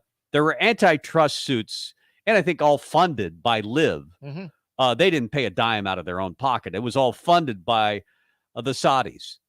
But this is, what is it, the public trust fund, the public fund, whatever it is that the Saudis have, it's worth $600 billion. Public investment fund. And they were willing to spend it. As we mentioned, they paid Phil Mickelson $200 million. They paid Dustin Johnson $150 million, Koepka $100 million. They were buying players and getting nothing in return, in that the ratings were terrible for the LIV Tour, and they were losing money. In 2022, they lost a lot of money. They can't even find a television contract. Nobody's watching the LIV Tour. But because they were buying players and suing the PGA, it was costing the PGA Tour a lot of money in court, to the tune of maybe $70 million, I've heard, and maybe more than that. Well, but millions every week. And at the end of the day, when Monahan finally talked to the players, or at least some of them, his message was, it was a game we couldn't win. Their pockets were deeper than ours, and that's ultimately what it would have come down to. Yeah. They had $600 billion. We didn't. So who do you blame for all this? Do you blame Phil Mickelson for getting it started? Do you blame Jay Monahan? Do you blame the players who left in general? I don't blame them. I don't even blame Phil Mickelson that much. We know that he had gambling. He had a $200 million gambling debt that he had a big to owe. Gambling debt. But now he gets to come back, seemingly, maybe even this year. They're talking about letting these guys. They already came back for the PGA Championship, which Koepka won. But they get to come back. It sounds like maybe there won't even be a fine. Will there be some sort of penalty for these guys?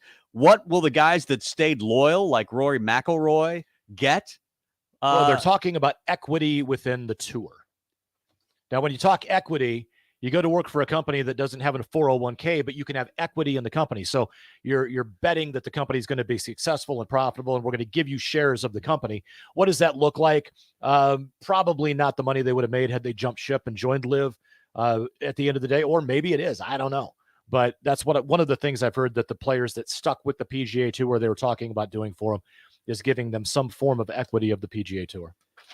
But it's not the PGA Tour. It sounds like the LIV Tour will have some say what goes on in the PGA Tour. But you're hearing that the LIV Tour may not even exist anymore. It was kind of a weird league anyway. They played only 3 rounds. They wore shorts. They listened to wild music, and who knows what else happened on the course. If they would let the PGA players wear shorts, that's the Waste Management Open in Phoenix. Okay. Right. Because it's loud music and it's a giant party. I like it. I like the Waste Management. I do too, but it's good to be once a year. I mean, having that every weekend would get very old very quickly. Yeah. maybe so. There is the question. We'll ask Jim about it. Do you think that Phil Mickelson is somehow vindicated in all this now? Maybe not by you or me, but he tweeted right away, hey, this is a great day for golf. And he's always said that the leagues need to come together, including the DP World Tour was involved in this as well, that we need to come together. And he was just saying that, as we all know, because he had a big gambling debt and he needed the money, and he got it. And now he gets his cake as well, and he gets to eat it because he's coming back to the PGA Tour. Now, he may be a little old to take advantage of it. He won the PGA Championship a few years back. He's 52 now? Yep. So Phil may not be able to reap the rewards financially that he once did, but he'll be able to play, it sounds like, on both tours. It'll be interesting to see what they decide to do as far as there should be some sort of penalty for these guys. I would hope there is some kind. And that the penalty, if it's a financial penalty, I hope it does not go to the tour. I hope it goes directly to charities. Apparently, Tiger Woods, Rory, even John Rahm, who are all on the PGA Advisory Council, were kept in the dark about the announcement until the announcement was made by Jay Monahan. To me, that shows you what a snake Jay Monahan truly is. Well, I want to ask that question to Jim White and see what he says, where he stands on all this. Is this good for golf? Is it bad for golf? Where does he stand? We'll talk about it. Jim White, he's a Nebraska Hall of Famer and a PGA Tour professional at one time and still a PGA Tour pro.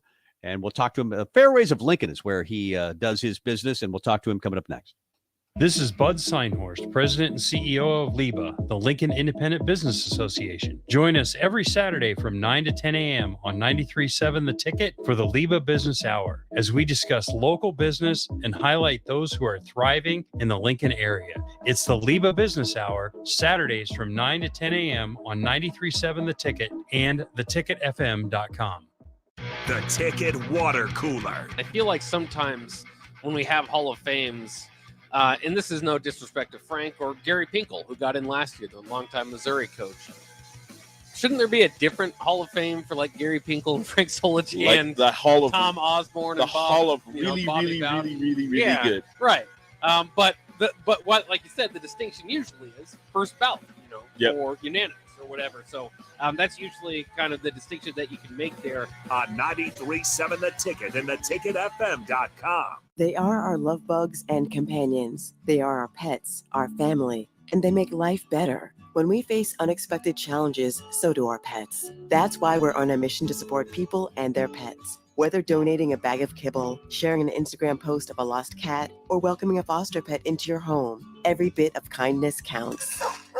Visit petsandpeopletogether.org to learn how to be a helper in your community. Brought to you by Maddie's Fund, the Humane Society of the United States, and the Ad Council. Hi, it's Tori DeVito. In every family, small conversations can make a big impact. Your honesty about that part of your life gave me a sense of integrity that I wanted to uphold in my own life. I wanted you to know, from someone who's been in recovery more than 30 years now, that hard work is what creates success, not alcohol or other drugs. I said it a lot, and I'm glad you took it to heart. For more information, visit underagedrinking.samhsa.gov. Sponsored by DHHS and aired in cooperation with the Nebraska Broadcasters Association and this station. Mario fue pintor más de 30 años. Cuando me dijo que se le estaban olvidando las cosas, fue difícil. Un día me dijeron que pintara el marco del lado por dentro y pinté el lado de afuera. Yo le diría a la gente que le diga a su familia lo que está pasando con él. Si algo se nota diferente, podría ser Alzheimer. Es momento de hablarlo. Visita alz.org/nuestras historias para saber más. Un mensaje de the Alzheimer's Association y the Ad Council. Into the building for the first time after the shooting. It was crippling, but it had to be preserved. In response to the Pulse nightclub shooting that affected the LGBTQ community, Barbara Poma, owner of Pulse, founded the One Pulse Foundation to honor Pulse victims and survivors. If you're an ally of this community, speak out. There are more of us together than apart. It is the power of love in its rawest form. Join the fight for LGBTQ acceptance. Learn how at lovehasnolabels.com. Brought to you by Love Has No Labels and the Ad Council. to the Sunday Rewind with Tom and Mike. That's old school. Yeah? No school like the old school. On 93.7 The Ticket and theticketfm.com.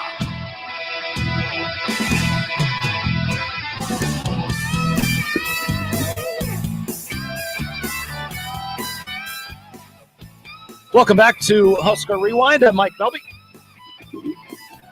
Tom Stevens is, as we like to say, efforting. Mr. Jim White, PGA Pro at Fairways of Lincoln. Do we have any luck, Tom? Not as of yet. But All right, we'll track Jim down here in a minute. Tell you what, if you want to dig a little bit deeper, I'll kind of recap what we've already talked about for those that have missed bits and pieces of the show. Earlier this week, Nebraska announced that Jeff Christie was out as pitching coach. That was on Tuesday, and Rob Childress was announced as the brand new pitching coach on Friday afternoon. Will Bolt also announcing the hiring of former Wichita State assistant Mike Sirianni. He was the recruiting coordinator for the Shockers the past 2 seasons, and he helped the Shockers sign the number 32 and the number 26 classes in those years. So Wichita State with solid baseball teams all the time, as we always know. The basketball team, pretty good. And, of course, we know about the Wichita State football team as they won a national title with Ted Lasso. The PGA Tour merged with LIV. That's what we're going to talk about as soon as we get a hold of Jim White. Sounds like we're making progress on that front. I personally am not for it. I'm not thrilled in any way, shape, form, or capacity. I don't think it's good for the game of golf. I think what happened was horrible for the game of golf, and I think short term it's going to hurt them. Long term, who knows? It all depends on what direction it all goes. But I've lost a lot of respect for anybody that jumped to the LIV Tour. And do I think there should be penalties? We had someone on the text line that said, why should they be penalized? Well, they bailed on the tour. They violated some rules of the tour, and they essentially were part of the group that ultimately was trying to ruin the tour or force them to do things. And I don't know that they were trying to ruin the tour. They were trying to make the way it felt. Yeah, they took a lot of money from from the Saudis and the LIV Golf Tour, and good time to bring in Jim White, a longtime PGA professional, and of course the pro at the Fairways of Lincoln. Hi, Jim. How are you? Good evening. Doing well. Good. We were just talking about Jake. How are you? Good. I'm doing good. Just this Canadian Open tournament. I don't know if you guys have been following it at all. Yep, we've got it on the TV here in the studio. Yeah, pretty crazy. It's going to be a kind of a historic win for one of those two guys, so it's kind of cool. And they're both good dudes. So I don't really care who wins, but the Canadian guy would probably be the bigger story. Yeah, you got Nick Taylor versus Tommy Fleetwood. I believe they're going into their third or fourth playoff hole. Rory had the lead, or was tied for the lead going into the weekend. Are you surprised that he melted a little bit today? You know, that's a couple of weeks in a row that Rory has not played that well on Sunday. And I don't know if all this LIV PGA Tour stuff, where he's kind of been the center of that thing for the last year. I don't know if that got to him a little bit. I hear that he's pretty excited about going to LA North next week, which I'm really excited about that one as well. I actually did a qualifier there for the LA Open, and they had always said about that. And this was, 40 some years ago, that, they could have the US Open at LA North tomorrow, and it would be a great event. In other words, they don't have to do anything to it. It's such a good golf course. So anyway, I'm excited to see that, and we'll see if Rory can regroup and, play some good golf next week. Let's talk a little bit about that, because Rory could have taken a lot of money. I've heard as much as maybe $500 million. I don't know if that's true, from the LIV Tour. Tiger turned down some big money. John Rahm as well. They're all on the PGA Advisory Council, and yet apparently they were kept in the dark about the negotiations to bring the tours together. That seems crazy to me, in that they were so supportive of the PGA Tour, and they were kind of thrown under the bus a little bit. Well, yes, I think initially that's what everybody thought. And the timeline happened so fast. It's Jimmy Dunn, who's on the PGA Tour policy board. He actually called the guy that runs PIF, that Yasser Al-Ramayan. And this was in the 18th of April and about getting together. And then he flew over there late April. They met, stayed overnight, played golf the next day, and continued their discussions. And then in mid-May, Monahan joined them over in Italy. And then 3 weeks later, this comes out. So, I mean, it was like super fast. And, you know, yeah, it's an interesting dynamic between these two tours. But the fact that I think in the long run, it's probably going to be a really good deal. And I don't think if the tour, and Jay Monahan, I have a lot of confidence in. I think he's a really sharp guy. I think he knows what he's doing. Rory's going to come out of this probably really good. But, you know, he's got to kind of bite his lip right now because it doesn't look good. I mean, those guys, well, and Tiger too, I think he was offered a bunch of money too. And so those guys gave up a lot. But so there's this $100 million fund that the tour has that they give out every year that, you know, to guys that do really well on social media. It's called the Player Impact Program. And they put in $100 million of that every year.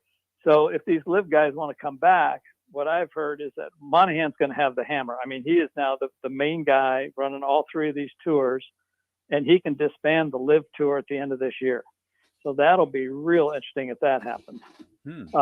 But I think guys like Rory and Tiger, I mean, that Player Impact Fund, I think they'll do just fine over the next 10 years. Any of these guys from the live that want to come back, Monahan, you know, these guys might have been, you know, jumping for joy when this thing all happened, the live guys, that is. But now it's like Monahan has all the leverage. And if they went back to the tour, he can dictate the conditions to which they can come back, which could be big fines. It could be this Player Impact Fund, which over the next 10 years will be $1 billion or more. They could basically come back and they would get none of that. So I think the regular guys on the tour, the loyal guys, I think they're going to come out of this really good. And there's a good chance that the Saudis will put in a lot more money into golf around the world. So, yeah, it's too early because the details, I mean, as I just mentioned, I mean, in about 6 or 7 weeks, they went from nothing to making this memorandum of understanding public, but with not very many details attached, because obviously they haven't had time to do it. I'm wondering if there was a possible, you know, leak coming that somebody, you know, they were getting nervous about that word getting out before they could get on top of it. And that's why it came out. And also why obviously there weren't a lot of details given. Jim White from Fairways of Lincoln joining us here, PGA Tour Pro and Club Pro. Jim, one thing that I guess I picked up on and I read through some of the articles this week is that Yasir Al-Rumayyan has complete control over any new investors. So he can say yes or no to anybody else that wants to become an investor in the PGA Tour or whatever it essentially becomes named with the you know, merger or whatever this is with LIV. Is that your understanding as well? He does have like first right of refusal on any new investments that this new company that they're forming, any new investments that that new company you know, wants to do. The Saudis have the first right of refusal on any deal. So that'll be a real interesting, you know, how that shakes out. I mean, I think obviously if it's good for golf worldwide, I mean, the Saudis' whole deal, I mean, with this public investment fund that I heard 620 billion, then I heard 720 billion.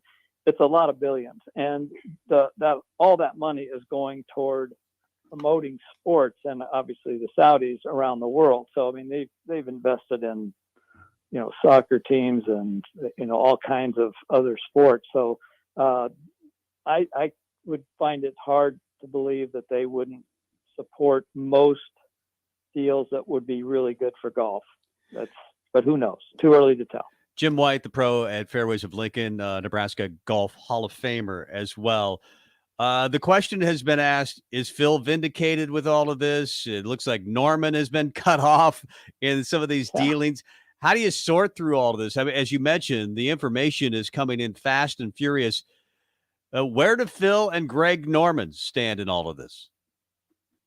Well, got about he probably lost as many fans as he got dollars. So I don't know, it's kind of a trade-off for him. So Yeah. he has a lot of money, but it's like, well, you lost a lot of popularity with a lot of people. So as far as Norman goes, that's an interesting one. The fact that this thing came out and you heard nothing from Norman, nothing from Rory, and nothing from Tiger, it really tells you how small the group was that put this thing together, and how tightly everything was sealed up, and from the word getting out. Yeah, it'll be interesting with Norman. I don't see him really doing much, unless Monahan decides to keep Live around or some of their events around for another year, and but obviously there's nothing good between Monahan and Norman. So I don't see Monahan offering Greg any kind of influential position with these tours. Jim, one question I want to ask you about Jay Monahan. I'd read some scuttlebutt, and it's a lot of social media stuff as well, but there's a lot of players they're pretty much done with Jay Monahan. They don't want him around anymore. They feel like they've been betrayed. They've been stabbed in the back. Is there any chance Jay Monahan is no longer the commissioner of the PGA Tour anytime in the near future? I don't see that. I think Monahan's too sharp. I don't think he's going to enter into something without looking long-term and seeing that this is going to be really good for my guys. Because bottom line is that's who he's got to take care of. He's got to take care of his players and his sponsors. And I don't think he would do anything to jeopardize that. It's easy to see why all the tour guys, not all of them, but most of the tour guys were like in shock and what happened. And their initial reaction was like, I hate Monahan, right?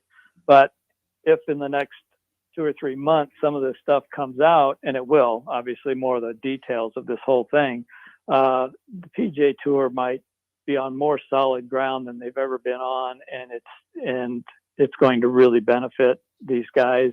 It's just right now, they don't see it. Oh my God, Nick Taylor just made a 90-footer. I saw that.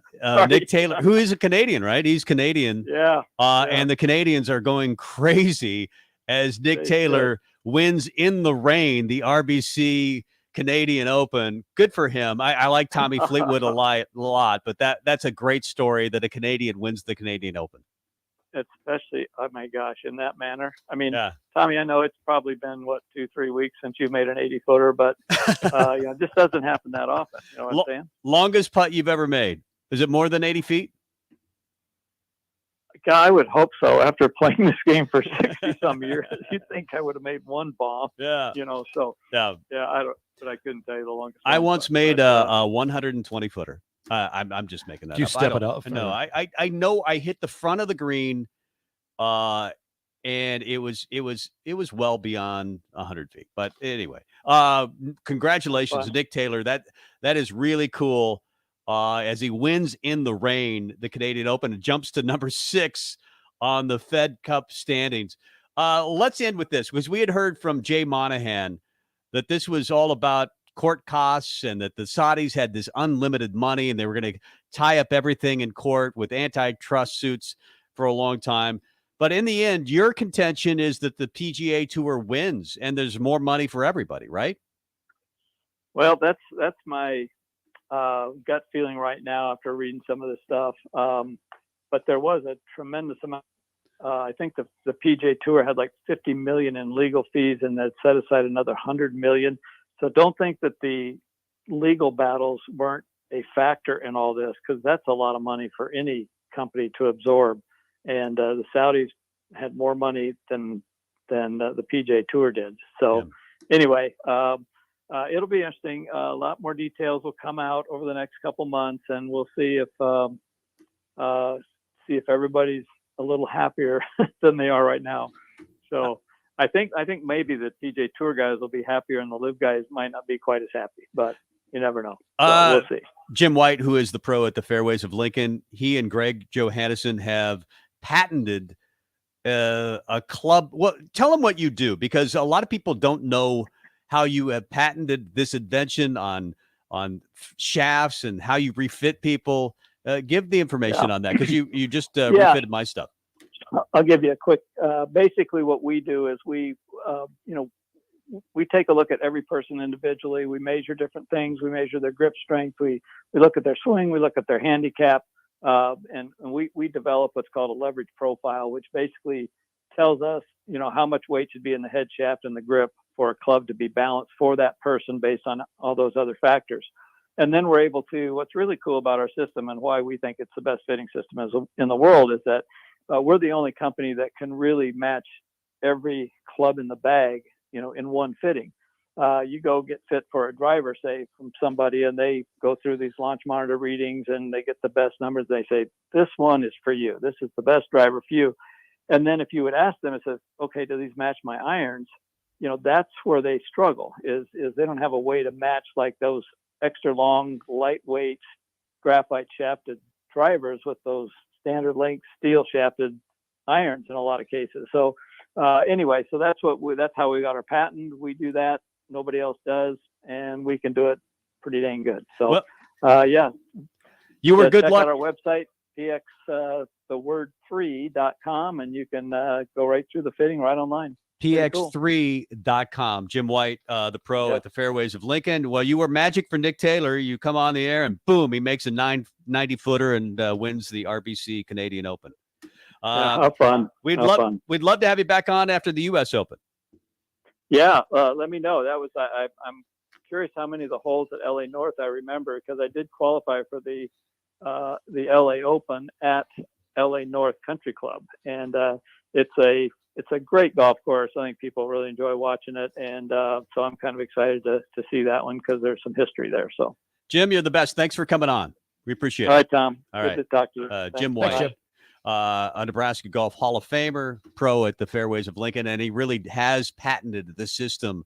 If you're getting your clubs regripped, go to Jim and Greg Johannesson. They're the best. They just really know what they're doing. Let's take a break and come back with one final segment. And one thing that I know I want to touch on that I just remembered is going on is Super Regionals. There are 4 teams that have punched their tickets to Omaha, and a lot more drama going on right now. And we'll cover that when we come back. Yeah, we'll talk a little college baseball when we come back after this. Repeat after me. I will not touch the fuse box. I will probably not touch the fuse box. Sip, do you remember what happened last time? Yeah, I remember. What happened? Half of the city block lost power. And? My chicken condo went haywire. That's right. The chickens ran wild. So what do we do instead? Call Joe at Ambition Electric and let him handle everything.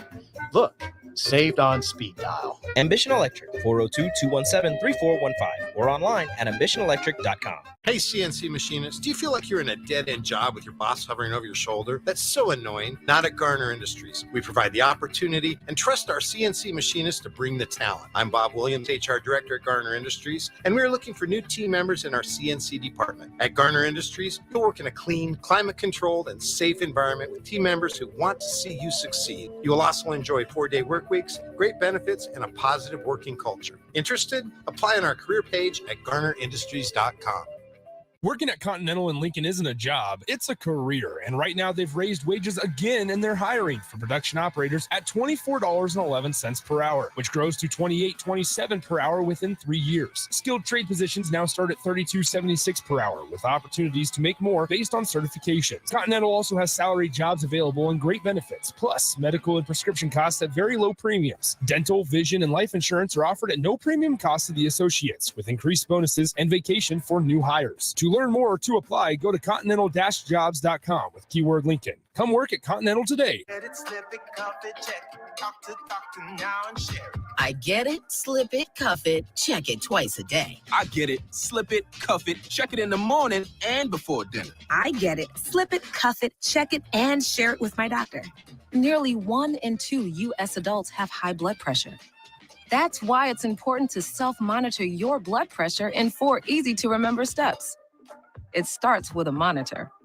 Now that I know my blood pressure numbers, I talked with my doctor. We're getting those numbers down. Get it, slip it, cuff it, check it. Talk to doctor now and share it. Be next to talk to your doctor about your blood pressure numbers. Get down with your blood pressure. Self-monitoring is power. Learn more at manageyourbp.org.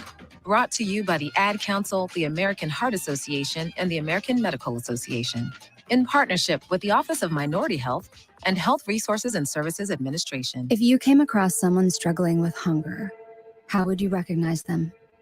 By their clothes, their age, the way they speak? Would you notice a 16-year-old boy who got his first job, not for extra spending money, but to help feed his little sisters? or a mother who's in between jobs and sometimes goes to bed hungry so her kids can have dinner? Or a 14-year-old girl who signs up to every after-school activity, not to make friends, but just to get something to eat? Or a retiree who fell ill and had to choose between getting medicine or groceries. I am the 1 in 8 Americans who struggle with hunger. People you pass by every day but never knew were hungry. I am hunger in America. Hunger can be hard to recognize. Learn why at IamHungerInAmerica.org. Brought to you by Feeding America, 200 Food Banks Strong, and the Ad Council. Ashiro's work is never done. You care for the house, the kids, and our future. We're so grateful for all you do. Now it's time to care for yourself and save a little more for retirement. A free 3-minute online chat can give you the personalized tips you need to boost your retirement savings now. Visit aceyourretirement.org/Shiro today. A public service announcement brought to you by AARP and the Ad Council. This is the Sunday Rewind on 93.7 The Ticket and theticketfm.com. We were talking about Nick Taylor making a 90-footer to win the RBC Canadian Open, beat Tommy Fleetwood in a 4-hole playoff. It went to 4 holes. So really cool that he made that. I was actually being televised. 10-11 was out at Newmark.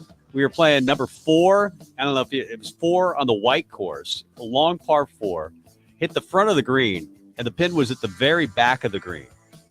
I'll bet it was a 120-footer, and it happened to be televised, and I made it. It was a 4-man scramble, and I was the first to go, and I hit the thing as hard. I might as well have been hitting a driver. I hit the ball really hard from the front of the green, and it went in. But that's the longest putt by far that I've ever made. So I bet anybody who's played golf for any length of time has made a 50-plus footer.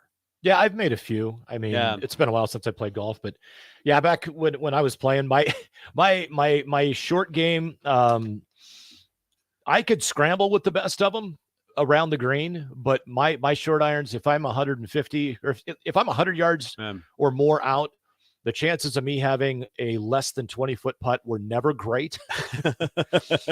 But there were you times, were a good die putter. Yeah, and we played in a lot of scrambles or golf tournaments together, and I would hammer it, and you would die it at the hole. There were times I actually felt more comfortable with a 7-iron in my hand on the fringe or just off the green than I did with a 12-foot putt. I don't know why. Yeah. But I would make that little weird pitch that I would do with my 7-iron from just off the green. I would make that more often than I would a 15-footer. You were a good putter, and we played on some really fast greens, so it behooved you to die it at the hole in some of the courses that we played on. I know the College World Series is still a ways off, but there have been a few teams that are in the College World Series. Yeah, so Florida punched their ticket, I believe, earlier yesterday. It's next weekend, right? It starts next week. It starts next week, yeah. So right now, we'll be in Omaha, Florida, TCU, number 1 ranked Wake Forest. Earlier today, Virginia punched their ticket. They knocked off Duke 12-2. And the way things are going right now, Oral Roberts currently in the bottom of the 5th, Oral Roberts 5, Oregon 3. The winner of that game goes to Omaha. If LSU wins versus Kentucky, they're in. That game currently sits in the bottom of the 4th, LSU 5, Kentucky 3. So if Oral Roberts and LSU both hang on, they both will be in Omaha. I'm rooting for LSU because they're the best big fans. Time. They're my favorite Absolutely. fans in Omaha. They're fun to be around. Nebraska fans like tailgating with them. So you always kind of root for those types of fan bases. And the Jello Shot Challenge where they donate money and all that. I think LSU is going to break the record if if they make it. Now, if Texas beats Stanford tonight at 8:00, they are in. And then Tennessee Southern Miss split at 1 game apiece. Game 3 is tomorrow in Hattiesburg. So If you've never been to the College World Series in Omaha, I kind of miss Rosenblatt. With Zesto's downtown, and you could go to Zesto's and then walk to the game. Just there was a certain intimacy about Rosenblatt that I don't think can ever be recreated. Although that ballpark is just amazing. Yeah, it's never great. I don't want to say I was never fortunate enough to go up to see a College World Series at Rosenblatt. I just never chose to drive up there and go to a game at Rosenblatt. But I've been to a couple of College World Series games since, and they're phenomenal. Actually, the very first one I went to, TCU was playing at it. They were the odds-on favorites to win that year. But this pesky little team called Coastal Carolina knocked them off, and I was actually there when they did. So, oh, really? That's very cool. Is that the greatest upset? I mean, that's got to be the greatest upset in College World Series history. I would think it Coastal would be. Carolina. Yeah. There have been a few, but that's way up there. So maybe I'll take in a game this year in Omaha. That's a big ballpark. It is really hard to hit home runs there, as we saw in the Big Ten tournament. But it's capable because Nebraska lost to Maryland that way. Well, I was going to say, if the wall would have been about 3 feet closer, Max Anderson would have had a walk-off for Nebraska to send it to a winner-take-all game. Yep, that's right. Before we get out of here, Finish Line is coming up in the next 10 minutes. What do you got on the show tonight? Tonight is going to be pretty cool. We have got the brand new owner. We'll make a public announcement. They're going to do their own publicity on social media and stuff next week, but we'll announce it publicly who the brand new owner of Eagle Chassis is. If you follow sprint car racing at all, they all drive little things that kind of look like a dune buggy. They put some wheels on it and a wing. Well, those chassis are built by a bunch of different companies. One of the most renowned companies is Eagle Chassis, or EMI. It was Eagle Motorsports Incorporated. They ceased operations a couple of months ago. Speedway Motors was the owner of that company. And Eagle Motorsports LLC will replace it. It will be based in Lincoln, Nebraska. Big announcement. And we will meet the owner on the finish line at 7:00 tonight. He'll have a very good friend to his end, and I'm pretty sure anybody that knows racing in and around Lincoln will know who these two are, and it's going to be fantastic. Plus, 12 Hours of Sebring stuff was announced, going to be bigger and better in 2024. A wicked wreck at Knoxville last night. Carson Macedo on fire. I've seen the entire thing unedited. It is crazy. Spencer Baston, Brad Sweet, and Giovanni Selzi all jumped into the car that was on fire. Macedo was unconscious. They were trying to get him out. Two of the safety workers and Gio Selzi all caught on fire at some point. Absolutely crazy scene, but fortunately, Carson Macedo walked out of the hospital this morning after being discharged and said he can't wait to get back in and start going fast again. Hopefully no concussions or anything that's going to keep him out of the car for a while, because prior to last night, he was the point leader for the World of Outlaws. He lost the lead last night without being able to finish the race. But we'll talk about that and talk about all kinds of fun stuff with racing involved. Plus, the High Limit Series was here with Kyle Larson and Brad Sweet last Tuesday. I had an opportunity very quickly to interview Kyle Larson, Rico right before Abreu, he got in the car. Right before he got in the car. Kyle Larson, Rico Abreu, Brian Brown, and Brent Marks. And we will play those 4 interviews back-to-back. Very cool. On the show. Should be a lot of fun. We mentioned this early in the show, but Nebraska did pick up 3 commitments for the class of 2024. A big one in Mario Buford, of course, the brother of Marcus Buford, who is already on the team, DeSoto, Texas. They won the state championship last year. He's a cornerback, 5'11", 170. Big wingspan. I think they were really making Mario a priority in this class. He had picked up offers from Penn State, Michigan State, and Oregon. So Nebraska gets him 144th, which was what he was ranked in the class, 29th player in Texas. And Nebraska now has 4 players from the state of Texas. Nebraska had gone through quite a drought in the state of Texas when they moved out of the Big 12. You were wondering if they were ever really officially going to get back in, but they're back in officially. Well, but the mindset is the issue. They didn't not get recruits from Texas because Texas recruits didn't come here. They stopped recruiting Texas because the thought process was, well, if we're not going to play down there every year, then the kids will never come here. So why even try? Which I always thought was a lame excuse, whether it was Pelini, Riley, or Frost. So I'm thrilled that Matt Rule's back down there and getting talent. And Bob Wager, I think, has been a big help in getting back into the state of Texas. Too. Yeah, McGuire. I think that they've just placed a big emphasis on Texas. They do clinics there. They did one this weekend. They're going to make it a priority to be in Texas. And I don't think they're necessarily going after the same recruits that Texas is going after. They're going to find the guys, the hidden gems. And then when they start winning, I think they're going to get more consistently the 4 and 5 star talent. But there's so much talent in Texas that Texas A&M can't have them all. Well, no, and don't lose sight of the impact that Susan Elza has. Oh yeah, with the connections. I was going to bring that up. I mean, Holy smokes. She organized high school football in that state, and I think one of the most important hires. This is coming from Matt Rule, not me. I think he thinks that she is one of the most important hires on his entire staff, including any coach that he has hired. So I think you're right on that. They also picked up a local recruit, defensive lineman, in Tyson Terry.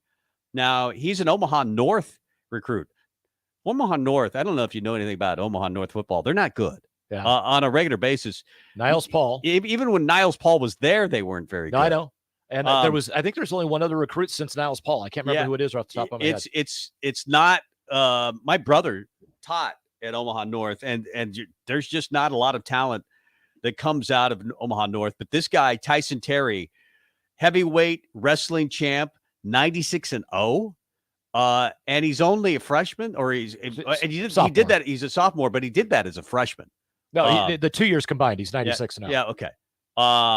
But it's good to see. I think of great wrestlers who are also defensive linemen in Nebraska. Steve Warren immediately comes out to mind, and Tom Osborne recruited Steve Warren very early, and he watched him wrestle, and he realized this guy could be a beast on the football field. Don't forget about Nash Hutmacher as well. Yeah.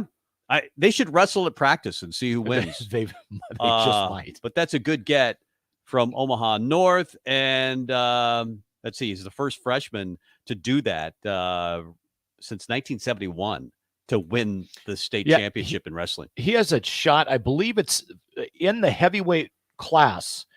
There has never been a wrestler go through all 4 years undefeated. Wow. And so that's something that I believe Tyson Terry has a shot to accomplish his last 2 years in high school. And they also got Camden Cook, a punter. Of course, Sam Cook, his dad, and Sam Cook, arguably the best punter in NFL history. I think Ray Guy number 1, Sam Cook number 2. But I reverse it. I'll be honest. I haven't done an in-depth study of punters in the NFL, but he's a magician. I mean, he's one of those guys that he really studied punting. Most guys just get the ball, and I know there's an art to it, but they kick it, they get it, and they punt it, and they don't pay a lot of attention in some cases how high it goes. He was a big proponent of kicking balls lower when the wind was a big problem, or higher in certain situations. He was a coffin corner expert, and I'm guessing that Camden probably picked up on some of that. Yeah, you would think he's probably learned a few tricks of the trade. Yeah. And as Sipple alluded to earlier in the show, he earned the scholarship offer over the weekend at the camp. And bottom line is he was put on the line, pressure on him, perform, show us that you deserve a scholarship offer. And he did. And they made the offer and he accepted it today. That's fantastic. Yeah, you think of great punters. Kyle Larson comes to mind. Nebraska ran at one time. I know it sounds weird. Brett Maher. Nebraska was kicker U. Yeah, Alex Henry. And that kind of went away for a while because Bo Pelini won more close games than any coach in college football. And a lot of it had to do with just having great kickers and punters. Yep. But then Nebraska went through a drought where they were missing kicks. We remember a lot, especially early in the Frost era. There was just some horrific kicking. Well, and I on. still remember Connor Culp in 2020. He's the Big Ten Kicker of the Year. And I'm like, there's a reason he left LSU, right? You kind of know. And then in 2021, when they put crowds back in the stadiums, then you found out why he wasn't necessarily That's probably the best not kicker. the best selling point. I'm really good if there's not a crowd in the stadium. Well, I think that may not have been the case, but those are the facts. When there were people in the seats, he missed a lot of kicks. Yeah. Well, he had one good year and then one pretty bad year. But you're hoping Nebraska gets back to – I don't want them to be kicker university because that usually means that you're not very good. I'd rather than be, linebacker you or running back you. Well, Darren Erstad was the punter on the national championship teams. I'm just saying, you can still be kicker you and win. That's right. Darren Erstad was a pretty good baseball player, though, as well. That's right. I've checked the stats. Turned out he was really good. I'm going to leave. I'm going to stay. And you're going to stay. The finish line is coming up next. We'll see you next week. Bye-bye. See you, Tommy. When you were a kid, clubs were cool. Robotics club or space club and stuff like that. But what do adults